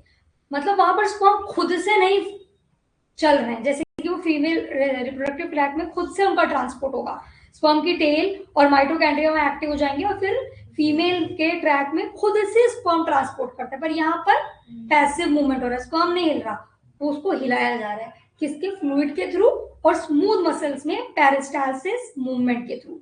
समझ में आया डिफरेंस? क्या समझ में आया आप लोगों को कि मेल के अंदर जब तक ये स्पर्म रहता है ये खुद से मूव नहीं करते, फ्लूइड मूवमेंट के थ्रू, पेरिस्टालसिस मूवमेंट के थ्रू मूव करते हैं। पर जब फीमेल जेनिटल ट्रैक्ट में जाते हैं तब वहां पर ये एक्टिवेट होते हैं और फिर इनका मूवमेंट स्टार्ट होता है, तब माइटोकॉन्ड्रिया और टेल की हेल्प से। ठीक है, क्लियर हुआ? दूसरा, स्पर्मेटोजोन passes through epididymis in about 2 weeks, during which it completes its functional maturity. मैंने बताया स्टोर हाउस रहता है ना, यहाँ पर स्टोर होता है। यहाँ ये स्पर्मेटोजोन अभी मेच्योर है, स्पर्मेटोजोआ नहीं बने हैं। यहाँ पर स्पर्मेटोजोन मेच्योर होते हैं और बनते हैं स्पर्मेटोजोआ। ठीक है, तो पहला हमने पढ़ लिया कि एपिडाइडमिस में स्पर्म्स का, स्पर्मेटोगोनिया का, इमेच्योर स्पर्म्स का मूवमेंट होता है थ्रू स्मूथ मसल्स की पेरिस्टालसिस मूवमेंट और फ्लूइड मूवमेंट के थ्रू। दूसरा हमने पढ़ लिया टेम्परेरी यहाँ पर स्टोर हो जाते हैं स्पर्म्स अपनी मेच्योरिटी अटेन करने के लिए। ठीक है, फिर देखिए, it act as a recycling centre for damage spermatozoa. जो स्पर्मेटोजोआ डैमेज हुए वहां पर इनकी रिसाइक्लिंग होती है, ठीक होते हैं। ठीक है, अब cellular debris and damaged spermatozoa are absorbed in the epididymis. Cellular debris मतलब सेल के अंदर जो कूड़ा है, जो यूजफुल चीजें नहीं, डेब्रीज मतलब कचरा, वो वहां पर एपिडाइडमिस और डैमेज स्पर्मेटोजोआ जो इसी काम की थी, ये वापस से रीअब्सॉर्ब कर लेता है एपिडाइडमिस। ठीक है, 4 चीजें क्या क्या पढ़ी, अभी आगे और है। पहला पढ़ा मूवमेंट कैसे हो रहा है एपिडाइडमिस के अंदर, स्मूथ मसल्स पेरिस्टाल्टिक मूवमेंट से और फ्लूइड मूवमेंट से। दूसरा हमने पढ़ा टेम्परेरी यहाँ पर स्पर्म्स क्या हो रहे हैं, स्टोर हो रहे हैं और वहां पर उनका मेच्योरेशन हो रहा है। तीसरा हमने क्या पढ़ा, रिसाइकल, हाँ, और डेब्रीज और जो डैमेज स्पर्मेटोजोआ होते हैं वो वापस वहां एब्सॉर्ब हो जाते हैं। ठीक है, अब लिखिए, चलो फंक्शन पहले, पार्ट्स, फंक्शन लिख लीजिए, मैं लिखवाऊं शॉर्ट में, लिखो function. Transport in epididymis, transport in epididymis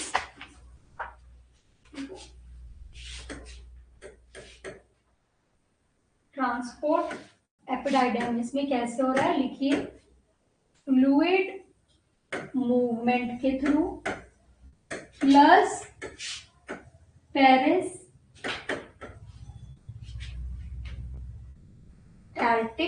movement, नहीं मूवमेंट नहीं, कॉन्ट्रैक्शन, और वो भी किसका, स्मूथ मसल्स का। ठीक है, ये हमारा फर्स्ट पॉइंट हो गया। दूसरा लिखिए, स्पर्मेटोजोन, यहाँ पर क्या हो रहा है, एपिडाइडमिस जो है इसके अंदर स्पर्मेटोजोन जो रहते हैं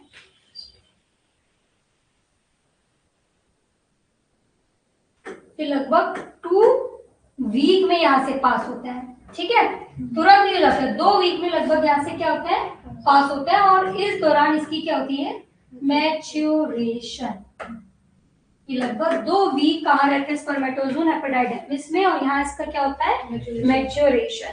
अब ये जो है बस इतना लिख देना, हेडिंग तो डालो, ये फंक्शन ऑफ एपिडाइडमिस, तो थर्ड लिख लीजिएगा, रिसाइक्लिंग सेक्टर, किसके लिए, डैमेज स्पर्मेटोजोआ के लिए।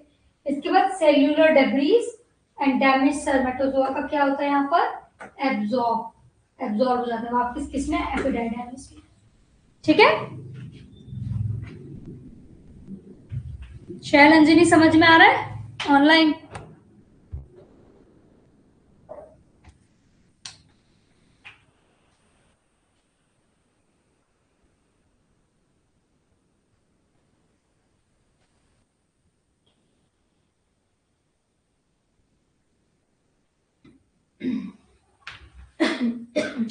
चलो फिर जल्दी से अंजनी एक आंसर बताओ।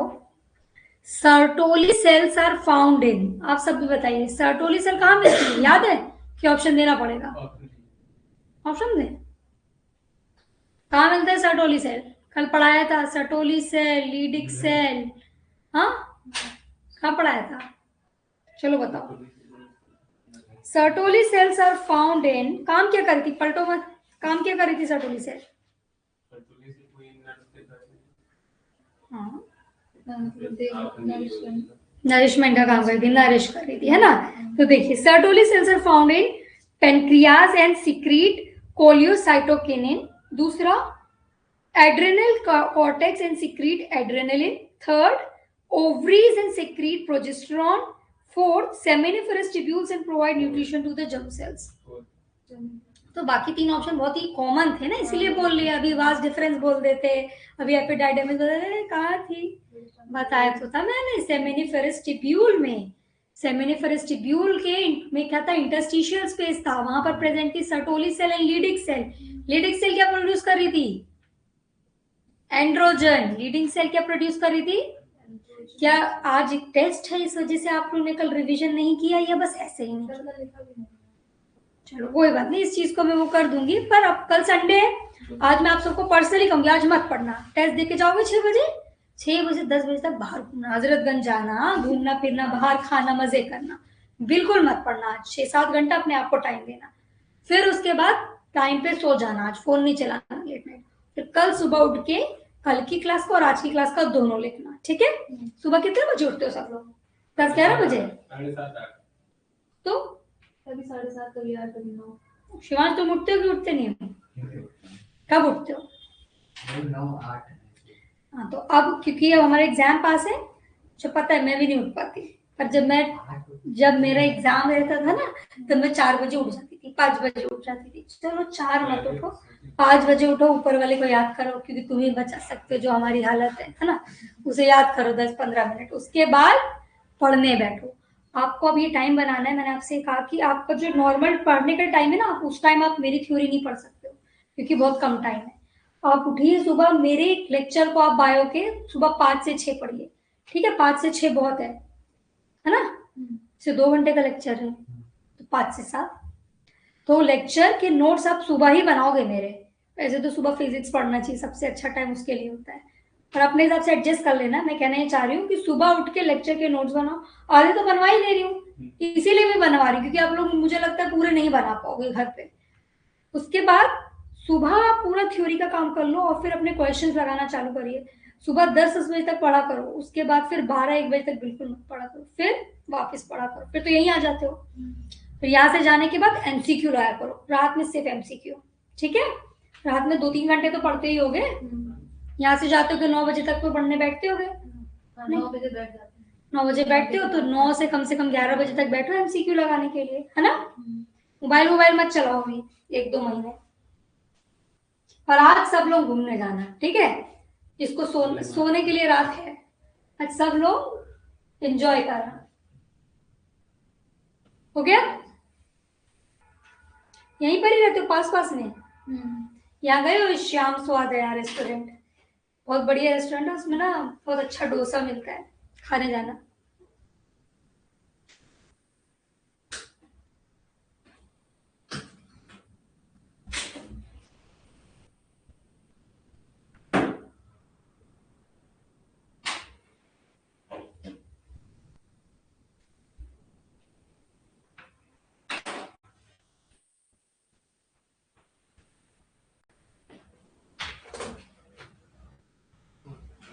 हो गया? फंक्शन ऑफ एपिडाइडाइमिस समझ में आया? 6 बजे तक टेस्ट है, 3 घंटे का। आज और कोई क्लास नहीं है? नहीं। चलो हो गया। हमारा फंक्शन ऑफ एपिडाइडमिस हो गया। अब देखिए पार्ट्स ऑफ एपिडाइडमिस मैंने कल बता चुका है, head, body and tail. Head क्या था? Caput, body corpus and tail cauda. कैसे याद करोगे? अब कॉर्पस में इंसान नहीं कंफ्यूज होता, क्योंकि कॉर्पस कहीं ना कहीं लगता है बॉडी से रिलेटेड है, तो बॉडी कैपुट एंड कॉर्डा में होता है। अब कैप सर में पहनते हो तो कैप ऊपर होगी, हेड वाला क्या है? कैपुट। देखिए head region it is also known as caput epididymis, body region को कहते हैं कॉर्पस एपिडाइडमिस, टेल रीजन को कहते हैं कॉर्डा एपिडाइडमिस। अब कैपुट से तो नहीं कंफ्यूज हो गए, कैप हेड पे पहनते हैं, हेड रीजन है हमारा, यहाँ पर लिखा हुआ है कैपुट, देन कहाँ ये corpus and this is cauda, head, body and tail. ठीक है। अब head region, the pattern of motility and percentage of the motility change from caput to cauda. मैंने आपको बताया कि एपिडाइडमिस में क्या होता है? मैच्योरेशन होता है, तो ऑब्वियसली इन्होंने क्या कहा है, स्पर्म की मोटिलिटी एंड परसेंटेज जो है कैपुट से लेके कॉर्डा तक चेंज हो जाता है। ठीक है। तो यहाँ से हमारा कॉर्डा में गया, कैपुट में गया, कैपुट से बॉडी में गया, बॉडी से कॉर्डा में गया, और फिर एंड में यहाँ से वास डिफरेंस चालू जाती है। ठीक है, इस तरीके से निकलती है वास डिफरेंस। ये क्लियर हुआ कि नहीं हुआ? तो ये बताओ कौन सा पहले, सबसे पहले स्पर्म ये जो है कहाँ जाएंगे? थोड़ा सा ट्रिक एपिडाइडमिस से रिलेटेड टेस्टिस पे। नहीं, एपिडाइडमिस के कौन से पार्ट में सबसे पहले स्पर्म्स आएंगे?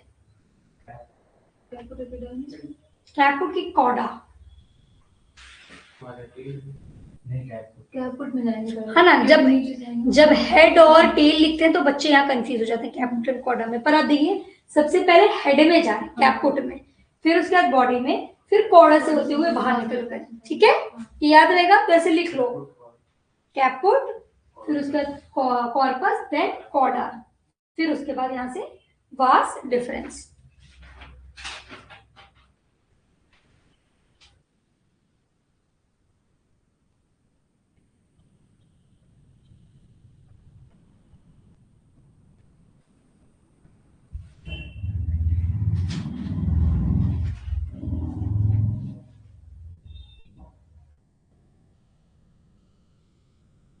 अब ये लिख सकते हो सेमाइनिफरस ट्यूब्यूल से जा रहा है ये रेटिटेस्टिस, रेटिटेस्टिस से vasa efferentia, then caput epididymis, then corpus, then cauda, then vas deferens. समझ में? बस यही फ्लो चार्ट बना लो, बस इतना ही लिख लो, ये याद रहेगा। फिर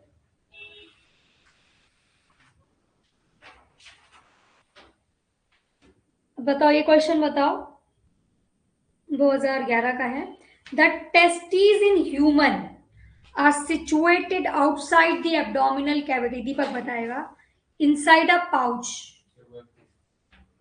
फोटो भेज दी। टेस्ट नहीं, मैं बता रही हूँ, इजीली बता रही हूँ, हिंदी में बताओ। नहीं, फोटो उस तरह से अब सुनो, a testis in human is situated outside the body in a pouch. उस पाउच का नाम बताओ।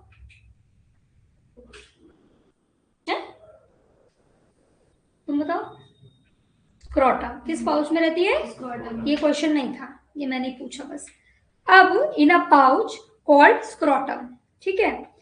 द पर्पस सर्व इज, किस लिए ये बाहर रहता है? पता है क्यों बॉडी से बाहर रहता है? पहली क्लास नहीं अटेंड की थी? मेरी क्लास लास्ट में छोड़ दी थी। लास्ट क्यों बाहर रहता है बॉडी में? Temperature maintain. क्योंकि स्पर्म बनाने के लिए थोड़ा सा लोअर बॉडी टेम्परेचर चाहिए, तो ये बॉडी से दूर रहता है स्पर्म बनाने के लिए। देखिए आपके ऑप्शन है, सबसे पहला maintaining the scrotal temperature lower than the internal body temperature. दूसरा है escaping any possible compression by the visceral organ. Third है providing more space for growth of epididymis, and fourth है providing a secondary sexual feature for exhibiting male sex. क्या answer? First, body temperature से थोड़ा सा lower temperature चाहिए, इसीलिए body के बाहर रहता है। ठीक है। अब आप क्वेश्चंस खुद देखो, ये खुद एग्जाम में आए क्वेश्चन है, क्या कुछ टफ है? कुछ टफ नहीं, एकदम जो आप पढ़ रहे हो ऐसे ही क्वेश्चन आएंगे। ठीक है, तो बस हमको पढ़ना है। जब आप एक बार अपने खुद से अपना टेस्ट करोगे ना, ये होता है क्या ऑनलाइन टेस्ट एमसीक्यू के, तो आप जब आप करोगे ना आपका कॉन्फिडेंस बढ़ता जाएगा। देखो एक टेस्ट में किसी गंदे नंबर आने का मतलब ये नहीं है कि हमारा पढ़ाई अच्छी नहीं है। हो सकता है उस हफ्ते हमने पढ़ाई नहीं, और अगर पढ़ोगे नहीं तो टेस्ट तो अच्छा नहीं जाएगा। आपने इस क्लास में कितना भी पढ़ लिया, अभी 1 महीने बाद मैं पूछूंगी, अगर आपने रिवीजन नहीं किया, आपको कुछ नहीं याद रहेगा, तो कोई मतलब नहीं है इस क्लास का। Revision is must. जिस टाइम लगे कि नहीं हो पा रहा है उस टाइम बुक बंद कर दिया करो, पर ये नहीं कि हर रोज ही लग रहा है नहीं हो पा रहा भाई। पर आप हफ्ते में एक बार ऐसा कर सकते हो, ठीक है, 2-3 घंटे के लिए है बस। चले आगे, ये लिख लिया है। ये मुझे आज मेल रिप्रोडक्टिव सिस्टम पूरा कंप्लीट कराना है, फीमेल भी स्टार्ट कर दूंगी इसीलिए। हो गया, चलिए। अब sperm viability and movement. Viability मतलब कि वो जो काम के लिए है वो मेंटेन रहे। स्पर्म की viability and movement. Sperm can remain alive in cauda epididymis. Cauda मतलब हेड की tail. Sperm can remain alive in chorda epididymis for more than 1 month. ठीक है, 1 मंथ तक यहाँ स्पर्म रह सकता है। कहाँ? Chorda epididymis. हमने भी बताया था ना कि स्पर्म स्टोर होता है इन, तो कहाँ हुआ ये, कौन से पार्ट में? ठीक है, once ejaculated in female reproductive tract. अब एक बार उसका इजैक्यूलेशन फीमेल रिप्रोडक्टिव ट्रैक्ट में अगर हो गया तो ये कब तक सर्वाइव कर सकते हैं? 72 आवर्स तक। ठीक है, कॉर्डा में 1 मंथ तक रह सकते हैं। अगर फीमेल रिप्रोडक्टिव ट्रैक में जा चुके तो 72 आवर तक ये फर्टिलाइजेशन कर सकते हैं, उसके बाद नहीं। ठीक है, inside the male reproductive tract sperm is initially propelled by fluid movement. ये कहा गया, जो आपको समझा चुकी हूँ, जब ये कि मेल रिप्रोडक्टिव ट्रैक में रहते हैं इनका मूवमेंट फ्लूइड के थ्रू होता है, खुद मूव नहीं करते। किसके थ्रू होता है? Fluid. Sperm move on their own once ejaculated. एक बार इजैक्यूलेशन हो गया तब ये खुद से मूव करेंगे। ठीक है, तो मतलब इन फीमेल बॉडी ये खुद से मूव करेंगे और in male body fluid movement. Clear हुआ? Viability and movement. वायबिलिटी मतलब कॉर्डा में कब तक रह सकते हैं? 1 मंथ तक। फीमेल बॉडी में 72 आवर तक। मूवमेंट की बात करें तो मेल बॉडी में through fluid, and in female body या फिर आफ्टर इजैक्यूलेशन ये खुद से मूव करते हैं। चलो ये चारों पॉइंट शॉर्ट में लिखो जल्दी जल्दी।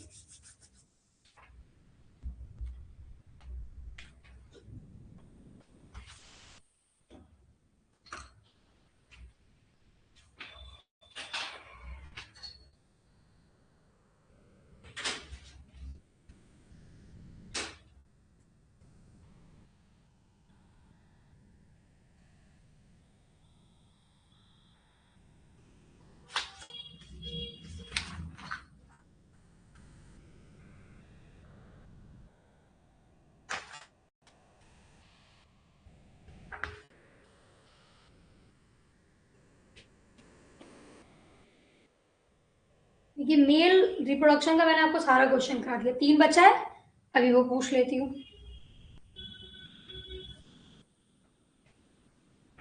हो जाए तो खुद से बता देना।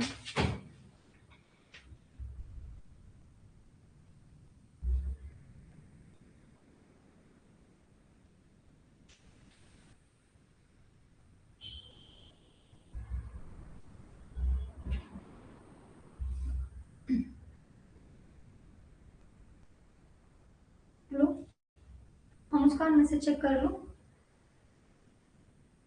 मैसेज चेक कर लो मैंने भेजा है।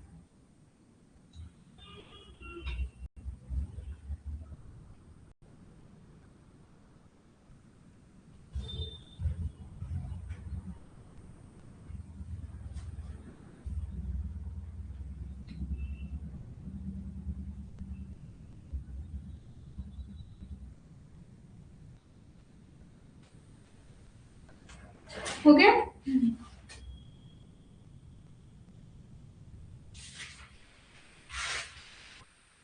चलो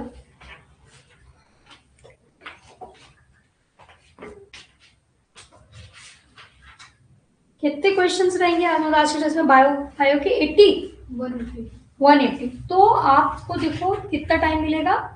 3 आवर्स। कोशिश करना 45 मिनट्स में 180 क्वेश्चन हो जाए। फिजिक्स और केमिस्ट्री को आप टाइम देना, है ना। सबसे पहले जो क्वेश्चन आए, जो ऐसा कि हाँ यार ये तो आते ये तो आते, वो करो। ठीक है, जिस भी क्वेश्चन में ऐसा लगे कि इसमें थोड़ा टाइम लगेगा, अगर आधा सेकंड आधा मिनट लगने वाला है तो उसको टाइम दे दो, पर अगर आधा मिनट से ज्यादा लगने वाला है तो उसको रोक दो थोड़ी देर। कैसे टेस्ट होगा? फोन में हाँ MR मिलेगा ना, हाँ और यहाँ पर ओएमआर शीट मिलेगी ना। हाँ बहुत यही प्रैक्टिस करना, फोन का टेस्ट मत दो आके यहाँ, क्योंकि बच्चे क्या करते हैं, गोला तक नहीं कर पाते वहां पहुंचते हैं, सी करना है डी भर दिया, इतना कंफ्यूजिंग रहता है। तो ओएमआर शीट की आदत पड़ाइए, ठीक है। तो आप लोग अब तो नीट भी ऑफलाइन ऑनलाइन दोनों होता है, ऑफलाइन ही होता है ना, तो आपको ओएमआर शीट से यूज टू तो होना चाहिए। तो आप सारे एग्जाम यहीं आके दिया करो। क्योंकि मेरे साथ एक बच्ची थी, सी भर रही डी भर के चली आई, फिर रोना मचा दी वहां पर। कोई क्या कर सकता है, आपको प्रैक्टिस होनी चाहिए, ठीक है।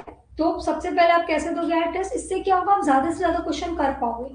जो क्वेश्चन ऐसा लग रहा है, जैसे अभी मैंने पूछा कि लीडिंग सेल का फंक्शन क्या है, आपका आ गया एंड्रोजन, मेल सेक्स हार्मोन, तो ये तो तुरंत आ गया, इसमें तो हमने 10 सेकंड भी नहीं लगा। इसको ऐसे क्वेश्चन पहले सबसे पहले करना बायो में, ठीक है। टाइम देखते रहना, मान लो आपको 40 मिनट, 40 तो नहीं 35 मिनट तक में आपके 180 क्वेश्चन आपने कर लिए।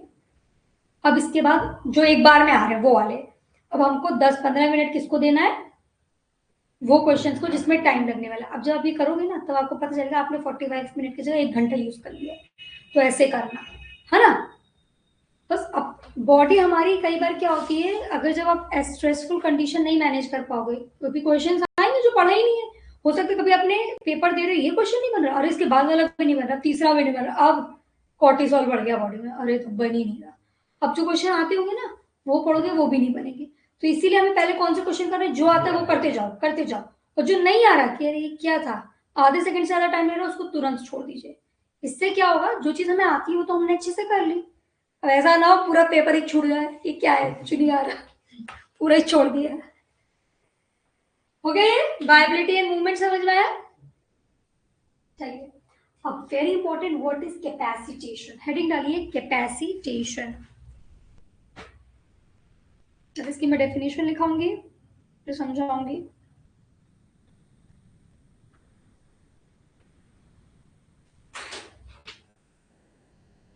लिखो, capacitation is a crucial biological process. It is a crucial, CRUCIAL. It is a crucial biological process where sperm undergo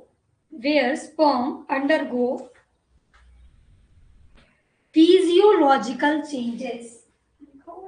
Where sperm undergo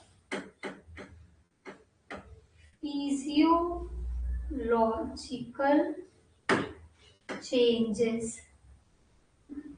Where sperm undergo physiological changes in female reproductive tract. In female reproductive tract.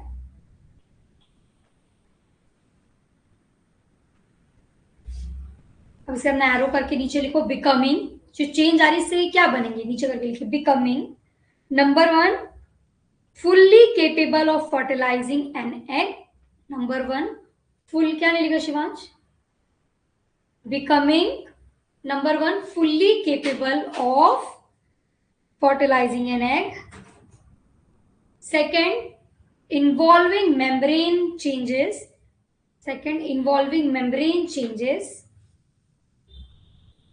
Third, increase mortality. And fourth, activation for acrosome reaction. अब what is this acrosome reaction? acrosome मैंने बताया था क्या कराएगा, acrosome याद है क्या है, कहां पर प्रेजेंट है acrosome?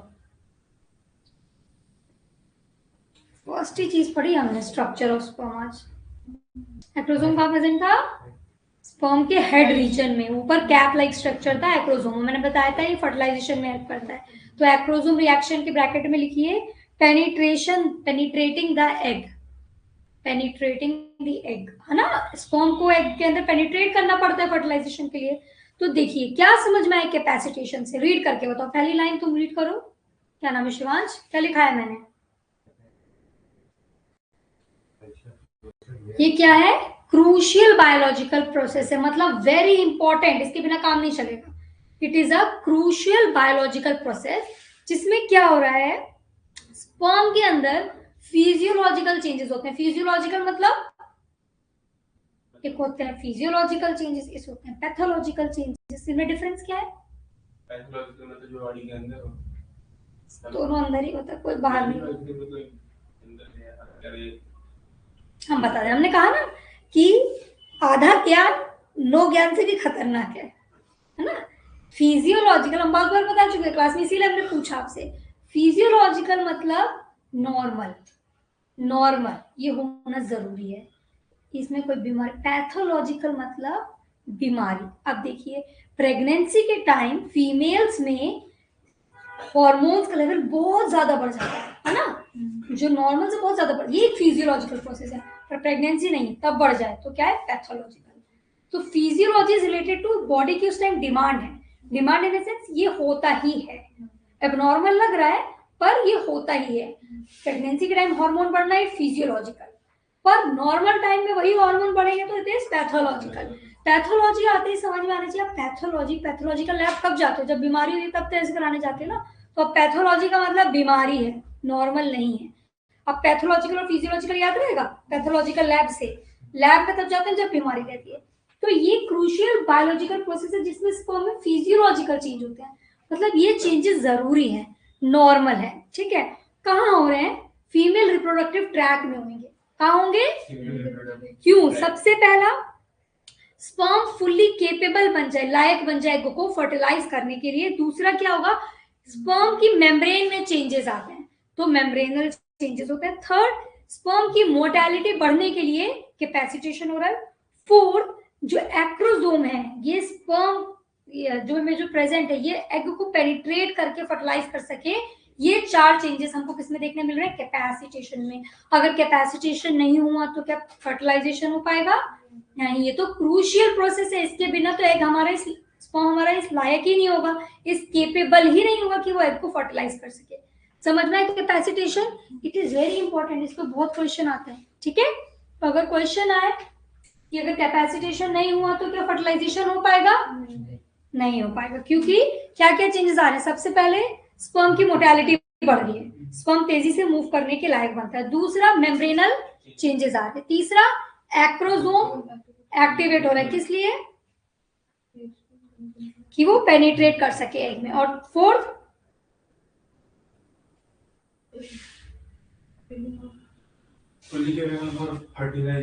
फर्टिलाइजेशन के लिए केपेबल हो सके, ठीक है। कैपेसिटेशन समझ में आया? देखिए, spermatozoa leaving the epididymis as are mature. Spermatozoa जो एपिडाइडेमिस से बाहर आने में मैच्योरेशन हो गया है ना, बट दे रिमेन इमोबाइल। अब देखो, सबसे पहले क्वेश्चन बताओ, स्पर्म का प्रोडक्शन स्टार्ट कहाँ से हुआ? हाँ, मैच्योरेशन कहाँ हुआ? कि कौन से पार्ट में? कॉर्डा, है ना। वहां कब तक रह सकता है स्पर्म? लगभग, देखिए, spermatozoa leaving the epididymis are mature, ठीक है। बना सेमेनिफेरस ट्यूब्यूल में और कॉर्डा एपिडाइडेमिस में एक मैच्योर हुआ। पर जब ये यहाँ से निकलता है मैच्योर होने के बाद भी ये इमोबाइल है, मतलब movement. To become motile, a fully functional spermatozoa must undergo a process called capacitation. Motility के लिए इसको कैपेसिटेशन नाम के प्रोसेस से थ्रू जाना पड़ता है। कहाँ? In reproductive tract. समझ में आया? अब स्पर्मेटोजोआ बिकम मोबाइल, ये मोटाइल मोबाइल कब बनते हैं? When they are mixed with the secretion of seminal glands. ये मोटाइल कब बनते हैं? जब सेमाइनल ग्लैंड के सीक्रेशन से ये मिल जाते हैं, ठीक है। Sperm become capable of successful fertilization when exposed to condition in female reproductive tract. अगर कैपेसिटेशन नहीं होगा तो ये इस काबिल ही नहीं रहेंगे कि ये रिप्रोडक्टिव ट्रैक्ट जो फीमेल का है वह सर्वाइव कर सके, ठीक है। तो फर्टिलाइजेशन के लिए कैपेसिटेशन स्पर्म का जरूरी है। कैपेसिटेशन के बाद ये मोटाइल होते हैं, इसके पहले ये इमोबाइल रहते हैं। और मोटाइल होने में एक चीज का फैक्टर और क्या है? सेमाइनल ग्लैंड्स के फ्लूइड जो है इनको मोबाइल होने में हेल्प करते हैं, ठीक है। मैंने आपको ऐसे बताया कि मेल ट्रैक में तो ये मोबाइल होते हैं, किसके थ्रू मूवमेंट होता है? Fluid and peristaltic movement of smooth muscle, इसके थ्रू मूवमेंट होता है मेल जेनिटल ट्रैक्ट, ठीक है। चलिए, कैपेसिटेशन लिख लिया था ना?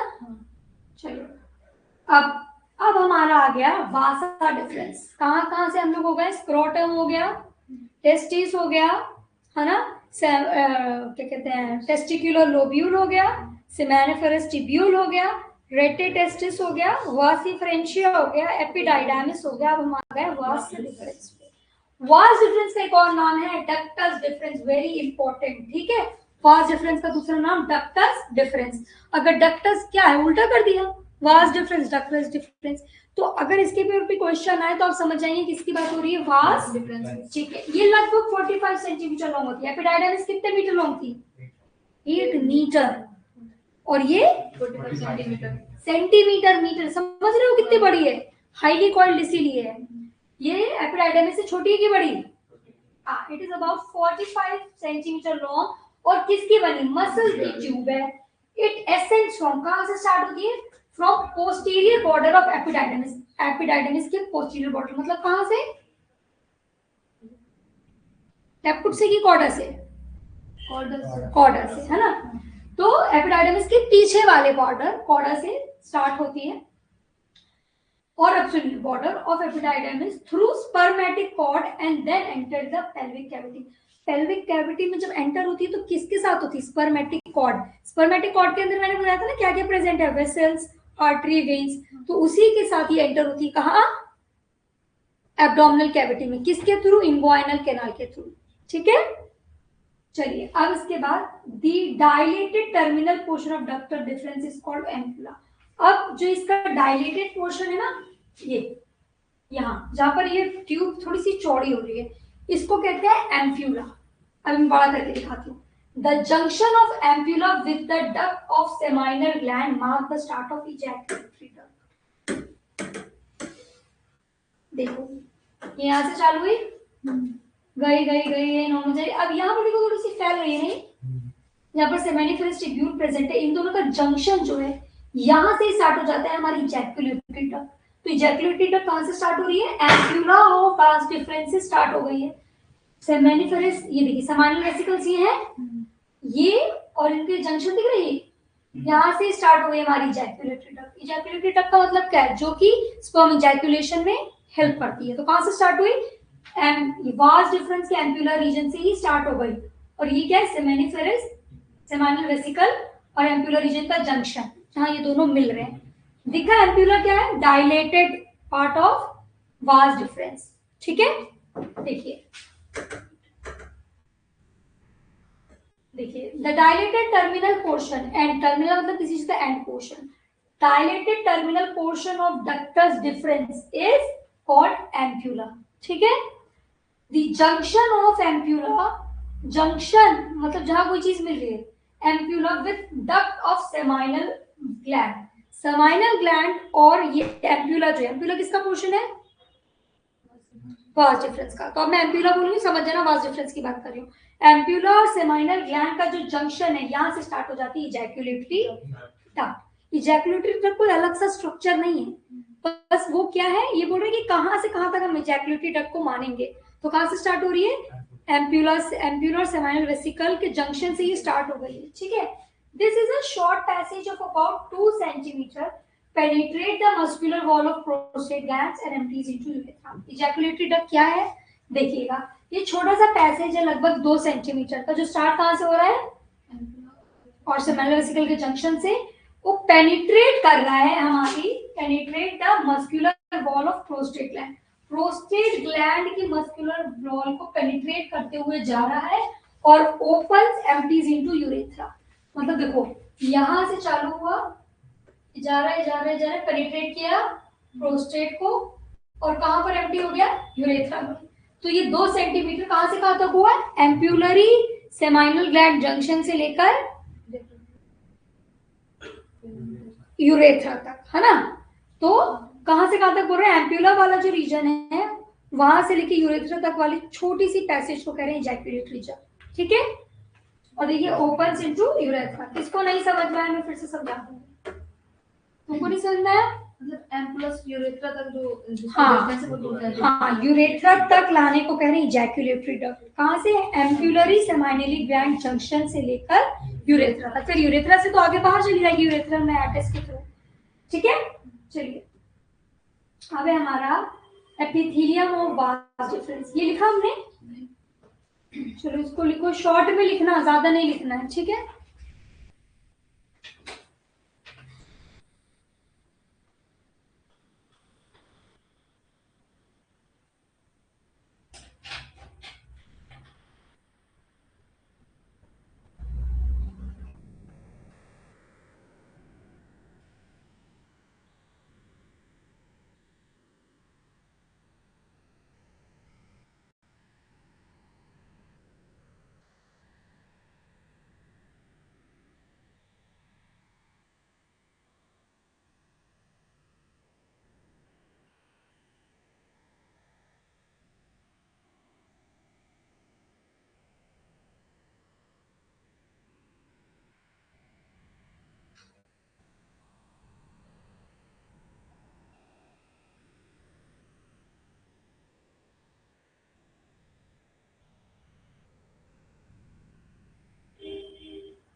हो गया।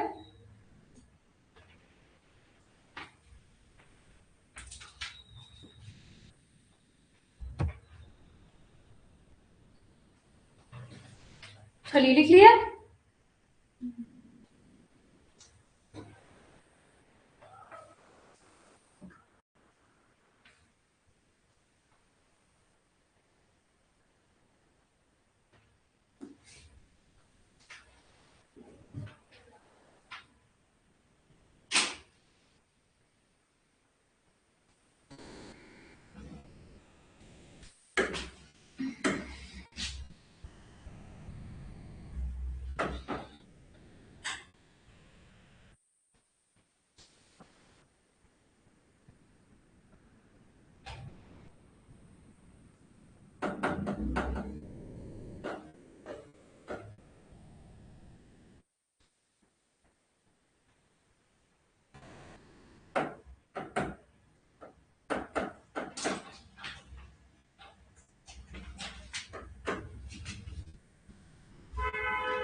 यहाँ बात कर रहे हैं वास डिफरेंस की एपिथीलियम, है ना, आउटर लेयर।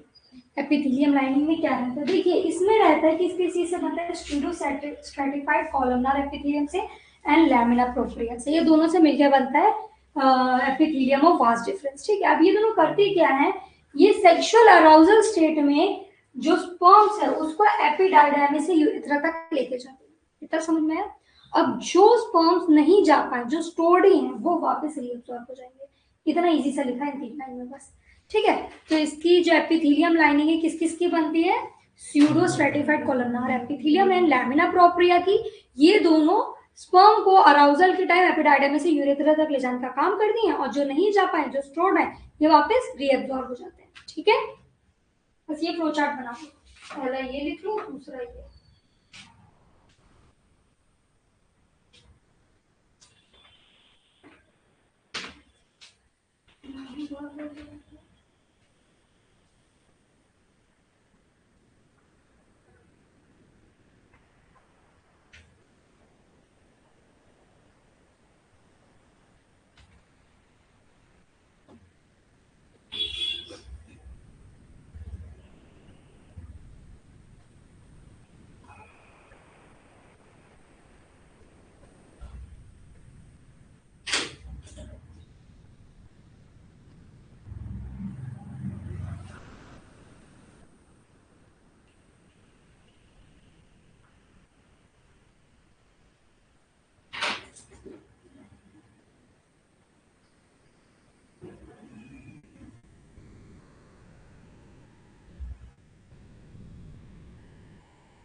हो गया।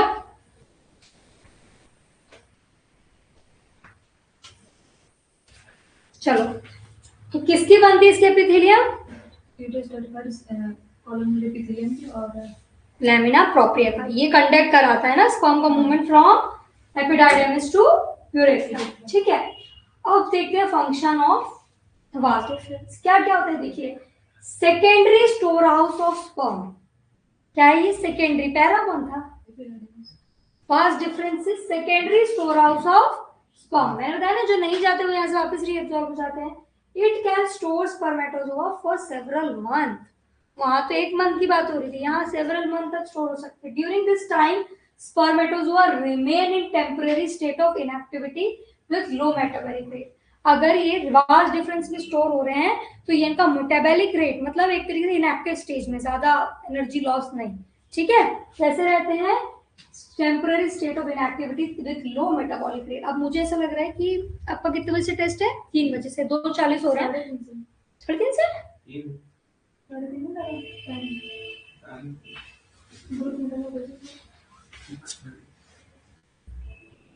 तो सुनिए, तो अब आप लिखो मत, अब मैं आपको पढ़ा देती हूँ ताकि थोड़ा आप लोग रिलैक्स रहोगे, है ना। पर ये लिखने का काम संडे मॉर्निंग होगा ना, फिर अब मैं आप लोगों को करा देती हूँ, आप लिख लेना घर जाके। तो ये लिख लो कि फंक्शन क्या होता है, यहाँ सेकेंडरी स्टोर हाउस है, सेवरल मंथ तक स्टोर कर लेता है। यहाँ पर जो स्पर्म्स रहते हैं ये लो मेटाबॉलिक रेट पे स्टोर होते हैं, मतलब स्टेट ऑफ इनएक्टिविटी। ठीक है, हाँ स्टार बना देंगे, यहाँ से लिखना चालू करना। चलो, अब वासेक्टोमी क्या है, व्हाट इज वासेक्टोमी, सुना है इसके बारे में, एक होता है वासेक्टोमी, एक होता है ट्यूबेक्टोमी। तो क्या डिफरेंस है दोनों में, वेसेक्टोमी मेल में होता है और ट्यूबेक्टोमी फीमेल में। कैसे याद रहता है ये, फास्ट डिफरेंस कट होती है ना, फास्ट से वेसेक्टोमी, ट्यूब फेलोपियन ट्यूब कटती है तो ट्यूबेक्टोमी। और वेसेक्टोमी क्या है, it is a permanent method of contraception for male. Permanent, एक बार कट तो वापस नहीं जुड़ सकती। It is a surgical procedure where vas deferens is cut और ब्लॉक्ड, या तो उसको नॉट बना देते हैं, कट नहीं करते तो, to prevent passage of sperm. देखिए, ठीक है, cut and tight vas deferens, तो जब पैसेज ही वो हो जाएगा, स्पर्म जाएगा ही नहीं, तो ठीक है। वेसेक्टोमी क्या है, समझ में आ गया। तो हमारी समरी हो गई, बस इतना ही लिखना था। ठीक है, चलो मूवमेंट ऑफ स्पर्म ये हम लोग लिख चुके हैं ना। चलिए हम दूसरा पढ़ते हैं।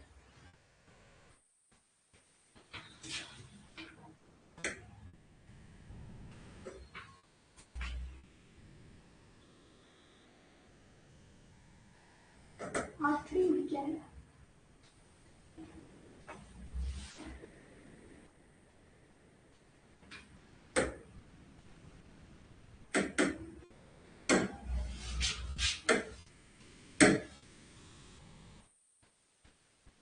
ये ज्यादा हमने पढ़ ही चुका है, पर एक बार मैं रिवाइज करा दे रही हूँ। ठीक है, चलो क्या पढ़ना है इसमें? Journey of sperm. किसको किसको पता है भाई? देखिए स्पर्म में हमने तीन चीज पढ़ी थी, हेड, पीस एंड टेल।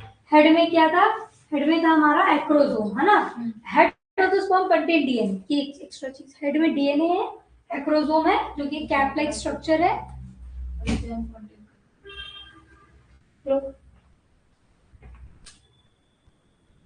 जी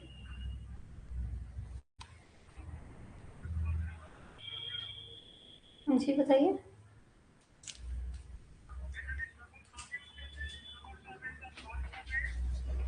जी हाँ हाँ,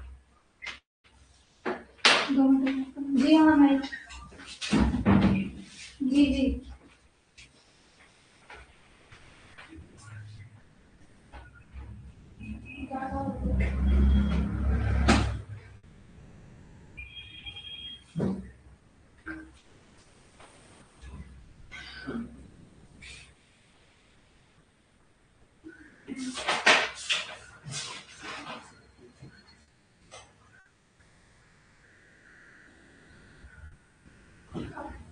यहाँ पे सब बोलिए क्या कहना है।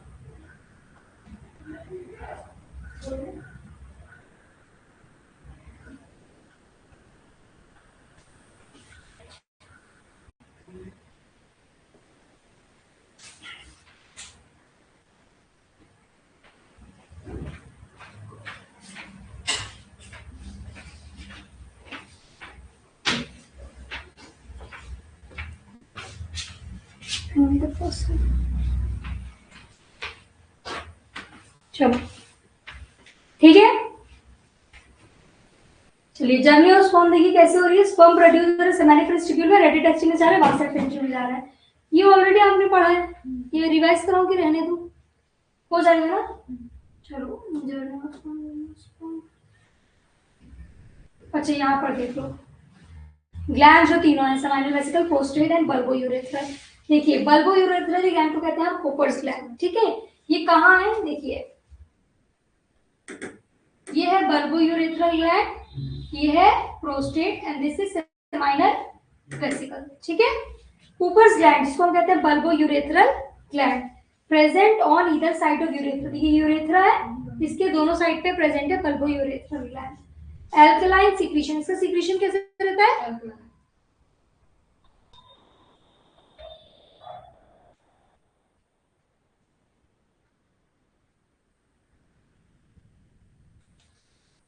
चलो present on either side of urethra, और एल्कलाइन सीक्रेशन रहता है। और क्या सीक्रेट करते हैं? म्यूकस, ताकि ल्यूब्रिकेशन हो सके ग्लैंड्स पेनिस का। ठीक है, इसके बारे में समझना है क्या क्या होता है।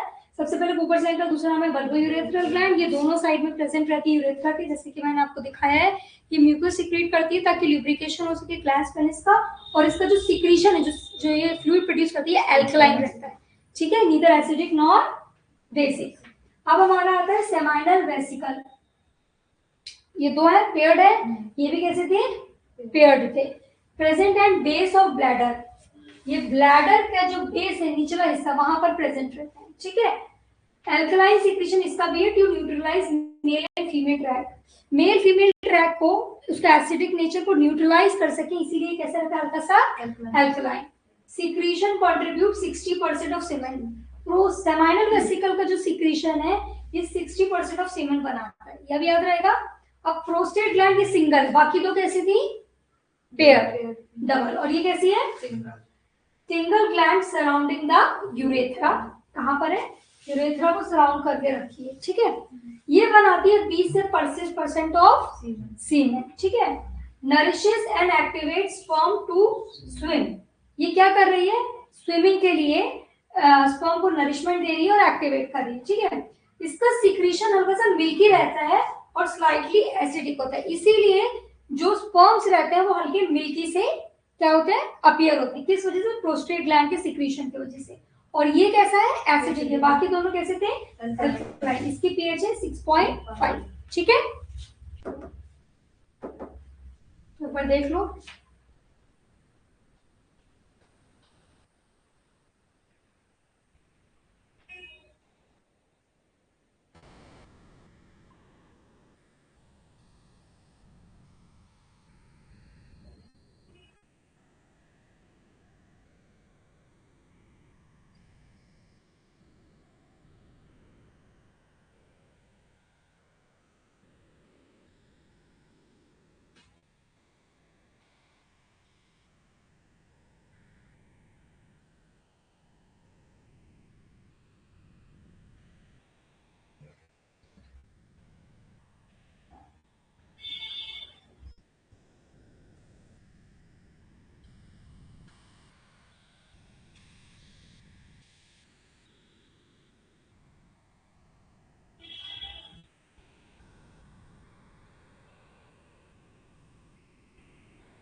ठीक है, तो कौन से दो पेयर्ड है?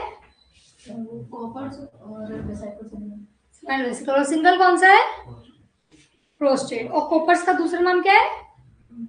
बल्बो यूरेथ्रा, ठीक है। स्ट्रक्चर ऑफ पीनिस हम लोग ऑलरेडी पढ़ चुके हैं। ये मेल कोपुलेटरी ऑर्गन रहता है। रूट, बॉडी और ग्लैंड्स में इसको डिवाइड किया गया है। बेस जहां अटैच है बॉडी से वो रूट है, बाकी बॉडी और नीचे क्या है? ग्लैंड्स। देखिए, root is fix portion that attach the penis to the body wall. Body is tubular movable portion of the organ and glands is expanded distal part, है ना। और ग्लैंड्स पेनिस किस स्किन से कवर रहती है? उसका नाम क्या है? फोरस्किन, ठीक है। चलिए, पीनिस की एनाटॉमी देखिए, यहाँ पर समझिएगा एनाटॉमी क्या है। The body of the penis, हमने पढ़ा ना, root, glands and body. Body जो रहती है इसमें 3 सिलेंड्रिकल टिश्यूज प्रेजेंट रहते हैं। कौन से? 2 कॉर्पोरा कैवर्नोसा डोर्सोलैटरल में, पीछे, डोर्सो मतलब पीछे, लैटरल मतलब साइड, पीछे और साइड में इस तरीके से समझ लो। डोर्सोवेंट्रली पीछे के साइड और यहाँ से कॉर्पोरा कैवर्नोसा नाम का टिश्यू प्रेजेंट है।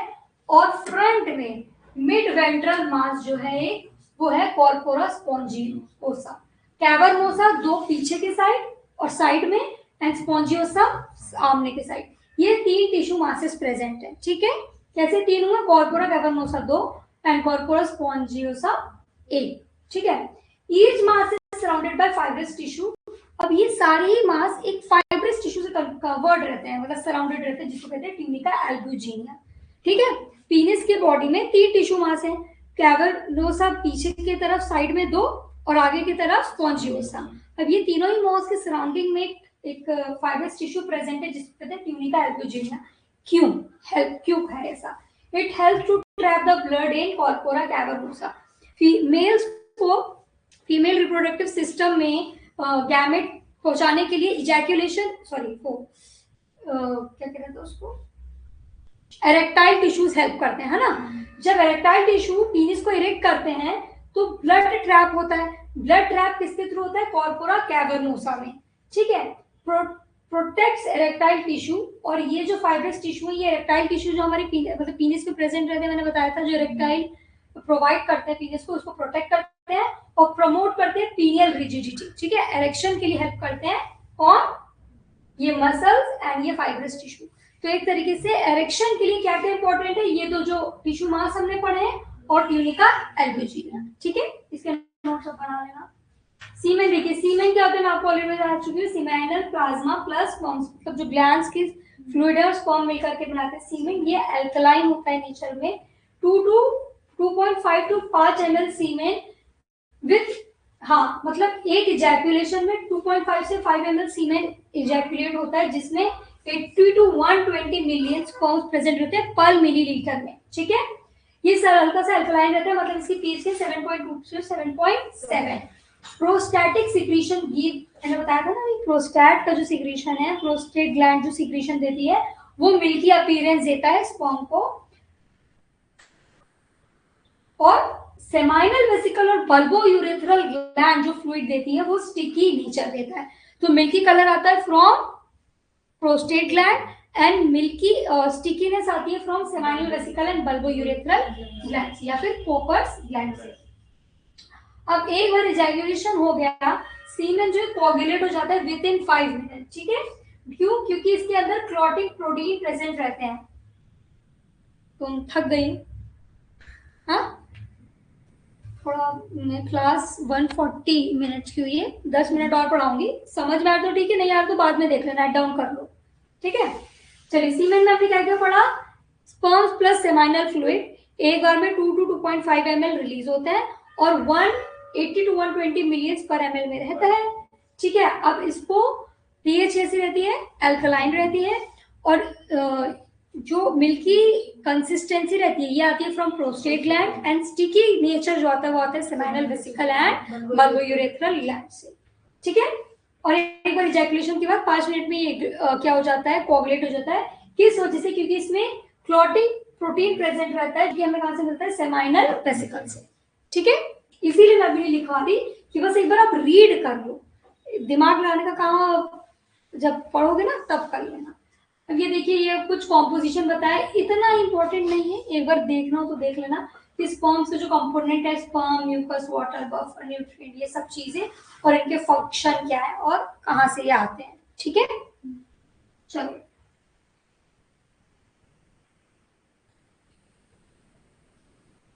चलो भाई ये भी पढ़ ही लो।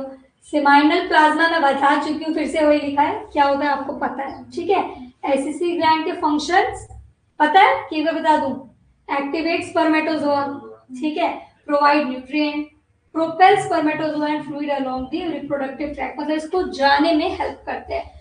Provide buffer that counteract the acidic nature, urethral vagina, ये बफर की तरह करते हैं, मतलब जो एसिडिक नेचर है उस एनवायरनमेंट का उसको माइल्ड करते हैं, ठीक है। बफर एजेंट सुने? एसिडिटी कम करने के लिए बफर एजेंट, ये उसकी तरह काम करते हैं। अब इजैकुलेशन क्या है? Release of semen from the urethra to exterior, urethra से बाहर की तरफ स्पर्म्स को भेजना है, ejaculation. Sympathetic reflex coordinated by lumbar function of the sperm, ये एक सिंपैथेटिक रिफ्लेक्स है, बस इतना याद रखना। सिंपैथेटिक एंड पैरासिम्पैथेटिक बताया था, तो ये कैसा रिफ्लेक्स है? Sympathetic reflex. एमिशन क्या होता है? Discharge of small volume of semen before ejaculation, ejaculation के पहले थोड़ा सा फ्लूइड जो डिस्चार्ज होता है इसको कहते हैं emission. May also occur during sleep, जिसको कहते हैं नॉकटर्नल एमिशन, ठीक है।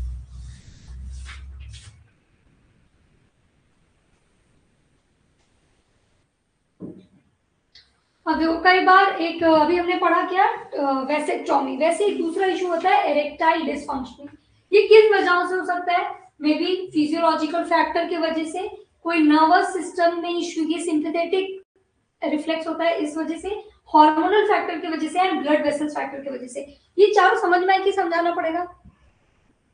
हमने अभी पढ़ा कि इजैकुलेशन के लिए क्या कहते हैं, रिजिड होना, एरेक्शन होना पीनिस का जरूरी है, वो ब्लड फ्लो से होता है, हार्मोनल फैक्टर से होता है, फिर नर्वस सिस्टम क्योंकि एक सिंपैथेटिक रिफ्लेक्स है, फिजियोलॉजिकल फैक्टर मतलब मेल मेंटली ही किसी इशू से ये नहीं कर पा रहा, ठीक है। Also called impotency, erectile dysfunctioning को क्या कहते हैं? Impotency, inability to achieve or maintain successful erection of penis so that sexual intercourse is not possible, erection नहीं मेंटेन करने को कहते हैं, नहीं कर पाने को कहते हैं इरेक्टाइल डिसफंक्शन, ठीक है। चलिए, अब हार्मोन, कैसे हार्मोनल हमारा पिट्यूटरी आ गया। Hypothalamus increases the secretion of GnRH, hypothalamus ने गोनाडोट्रोपिन रिलीजिंग हार्मोन का सिक्रीशन बढ़ाया, ये जाकर ऐड करेगा, स्टिमुलेट करेगा एंटीरियर पिट्यूटरी ग्लैंड को। एंटीरियर पिट्यूटरी ग्लैंड जो है आईसीएसएच मतलब luteinising interstitial cell stimulating hormone या फिर ल्यूटिनाइजिंग हार्मोन, इसी का दूसरा नाम है। इसको क्या करेंगे, स्टिमुलेट करेंगे, और एफएसएच को, फॉलिकुलर स्टिमुलेटिंग हार्मोन को। अब एलएच जो है जाकर लीडिक सेल पे एक्ट करेंगे, लीडिक सेल एंड्रोजन बनाएगी, और एफएसएच जाकर सर्टोली सेल पे एक्ट करेगा, नर सेल, जो नरिशमेंट करेगी किसका, immature sperms का। Sperm production generally begins at teenage when male enters puberty. ठीक है, this is due to significant increase in secretion of gonadotropin releasing hormone. क्यों टीनेज में होता है, क्योंकि GnRH का सिक्रेशन प्यूबर्टी के टाइम बढ़ जाता है। ठीक है, चलो लीडिक सेल पे जाके एंड्रोजन बना है, सर्टोली सेल पे जाकर वो फैक्टर्स रिलीज करेगी जिससे स्पर्म्स का मैच्योरेशन होगा। एंड्रोजन क्या कर रहा है, development of secondary sex organ necessary gland और स्टिमुलेट स्पर्मेटोजेनेसिस। ये दोनों ही चीज मिलकर क्या करेंगी, स्पर्मेटोजेनेसिस, स्पर्म बनने के प्रोसेस में हेल्प करेंगी। Androgen are sex hormone. Androgen क्या होता है, sex hormone. The major sex hormone in men is testosterone. Male में जो मेजर सेक्स हार्मोन है वो क्या है, which is produced mainly in testes, क्योंकि गोनाड में सेक्स हार्मोन बढ़ रहा था। Androgen stimulate the process of spermatogenesis, Sertoli cell help in process of spermiation. Spermiation मतलब स्पर्म का बनना, मैच्योर होना। बस फीमेल हम कल ही स्टार्ट करेंगे, ठीक है।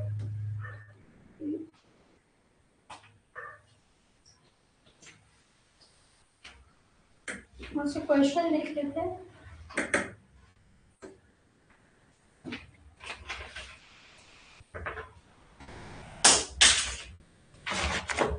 चलिए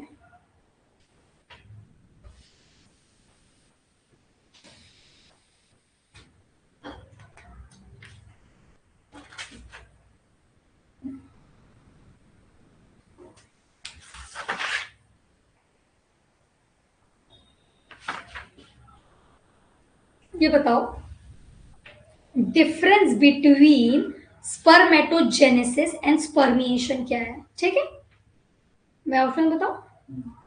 पहला है, in spermatogenesis spermatid are forms. In spermatogenesis spermatid are form, while in spermiation spermatozoa are form. तो दिमाग मत लगाओ, पर अगर हो पाए तो बताना, ठीक है। फिर इन दूसरा है, इन स्पर्मेटोजेनेसिस, मैं फोटो दे देती हूँ।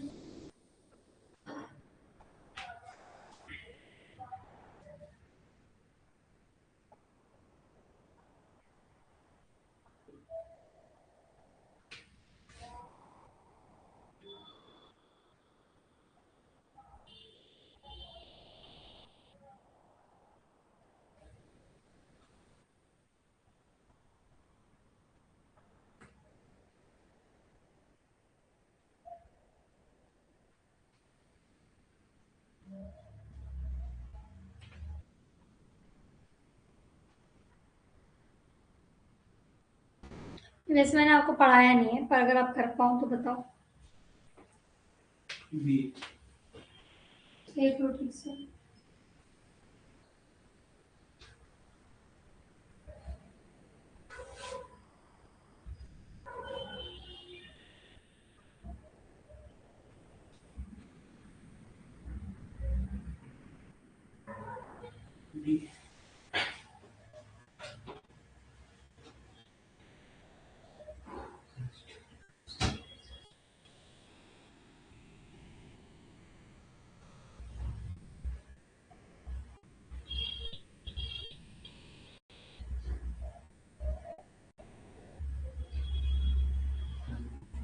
क्या आंसर, डी है ना। स्पर्मिएशन मैंने पढ़ाया था आप लोगों को। हाँ, तो वो डी ही आंसर है। आपको समझ में आ गया स्पर्मिएशन और स्पर्मेटोजेनेसिस क्या है। ठीक है, आंसर इज डी। गुड शेल, आंसर इज डी ओनली। चलिए, तो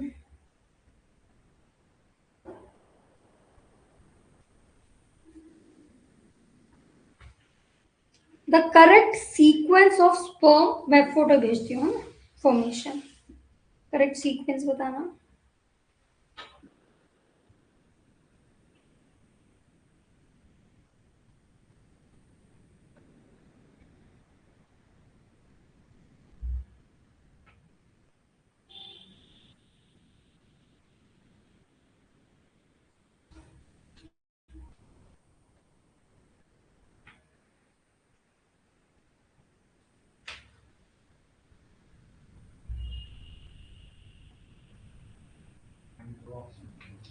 रहा है भाई, आ रहा है, तब तो देखो।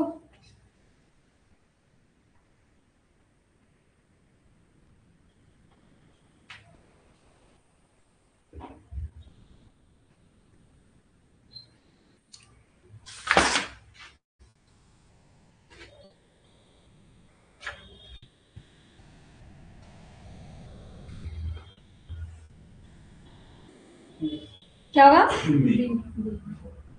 सही है, बी है ना। स्पर्मेटोगोनिया, फिर सेल्स बनेंगी, फिर स्पर्मेटोसाइट जो सेल्स है स्पर्मेटिड बनाएंगे, फिर स्पर्मेटिड बना दिए स्पर्मेटोजोआ। ठीक है,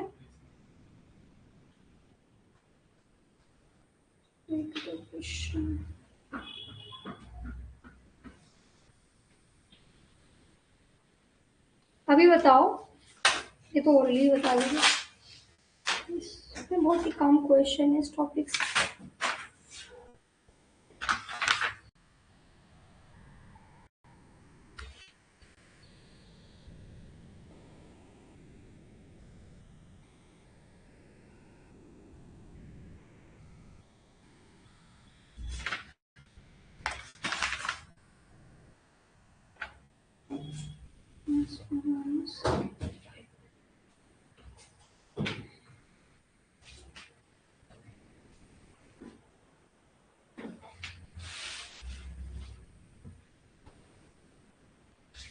Sertoli cells are regulated by pituitary hormone known as FSH, prolactin, GH या LH। ये भी पढ़ा हमने। Sertoli cell GH LH, FSH, GH या फिर प्रोलैक्टिन। मैम FSH FSH ना, सर्टो, हाँ तुमको ऐसे ही याद रहेगा, इस साइड था ये था। तो दूसरा वाला तो लीडिंग सेल पे कर रहा था ना। और ICS। अच्छा ये बताओ, एक मिनट।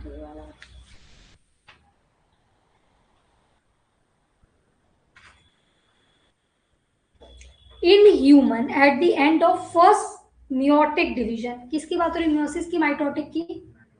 मियोसिस। मियोसिस, मियोटिक मतलब मियोसिस। ठीक है, in humans at the end of first meiotic division the male germ cell differentiated. खुद ही बताओ, फर्स्ट मियोटिक डिवीजन के बाद क्या बन रहा था? Spermatid, primary spermatocyte, secondary spermatocyte या स्पर्मेटोगोनिया।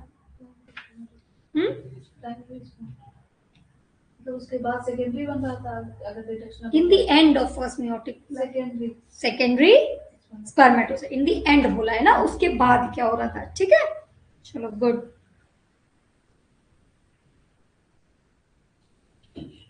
डायग्राम याद रहा, इसी के क्वेश्चंस और कर लेना। गुड शैल, सही आंसर है, क्लास में ऐसी दिया करो।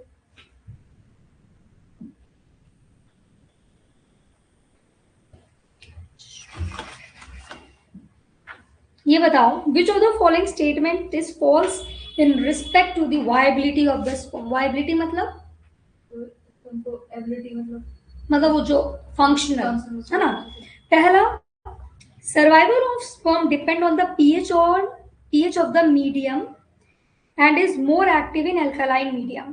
ये फर्स्ट ऑप्शन है। सेकेंड है, viability of sperm is determined by its mobility या mortality.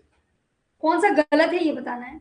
Sperm must be concentrated in a thick suspension. Fourth है, sperm is viable only for 24 hours. इनमें से कौन सा सही है, गलत है? स्पर्म तो कितने देर वायबल है? 72 आवर्स। ये तो कह रहे हैं sperm is viable only for 24 in female genital tract, है ना।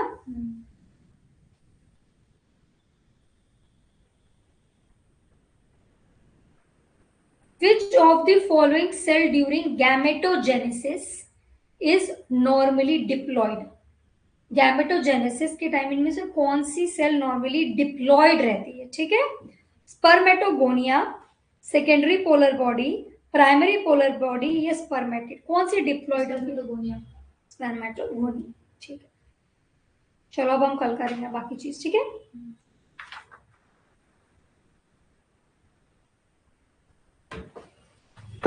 हम क्लास एंड करते हैं, बाकी क्लास में करते हैं। रिलैक्स करो, बाहर बाहर जाओ, धूप खाओ, फिर एग्जाम दो अपना।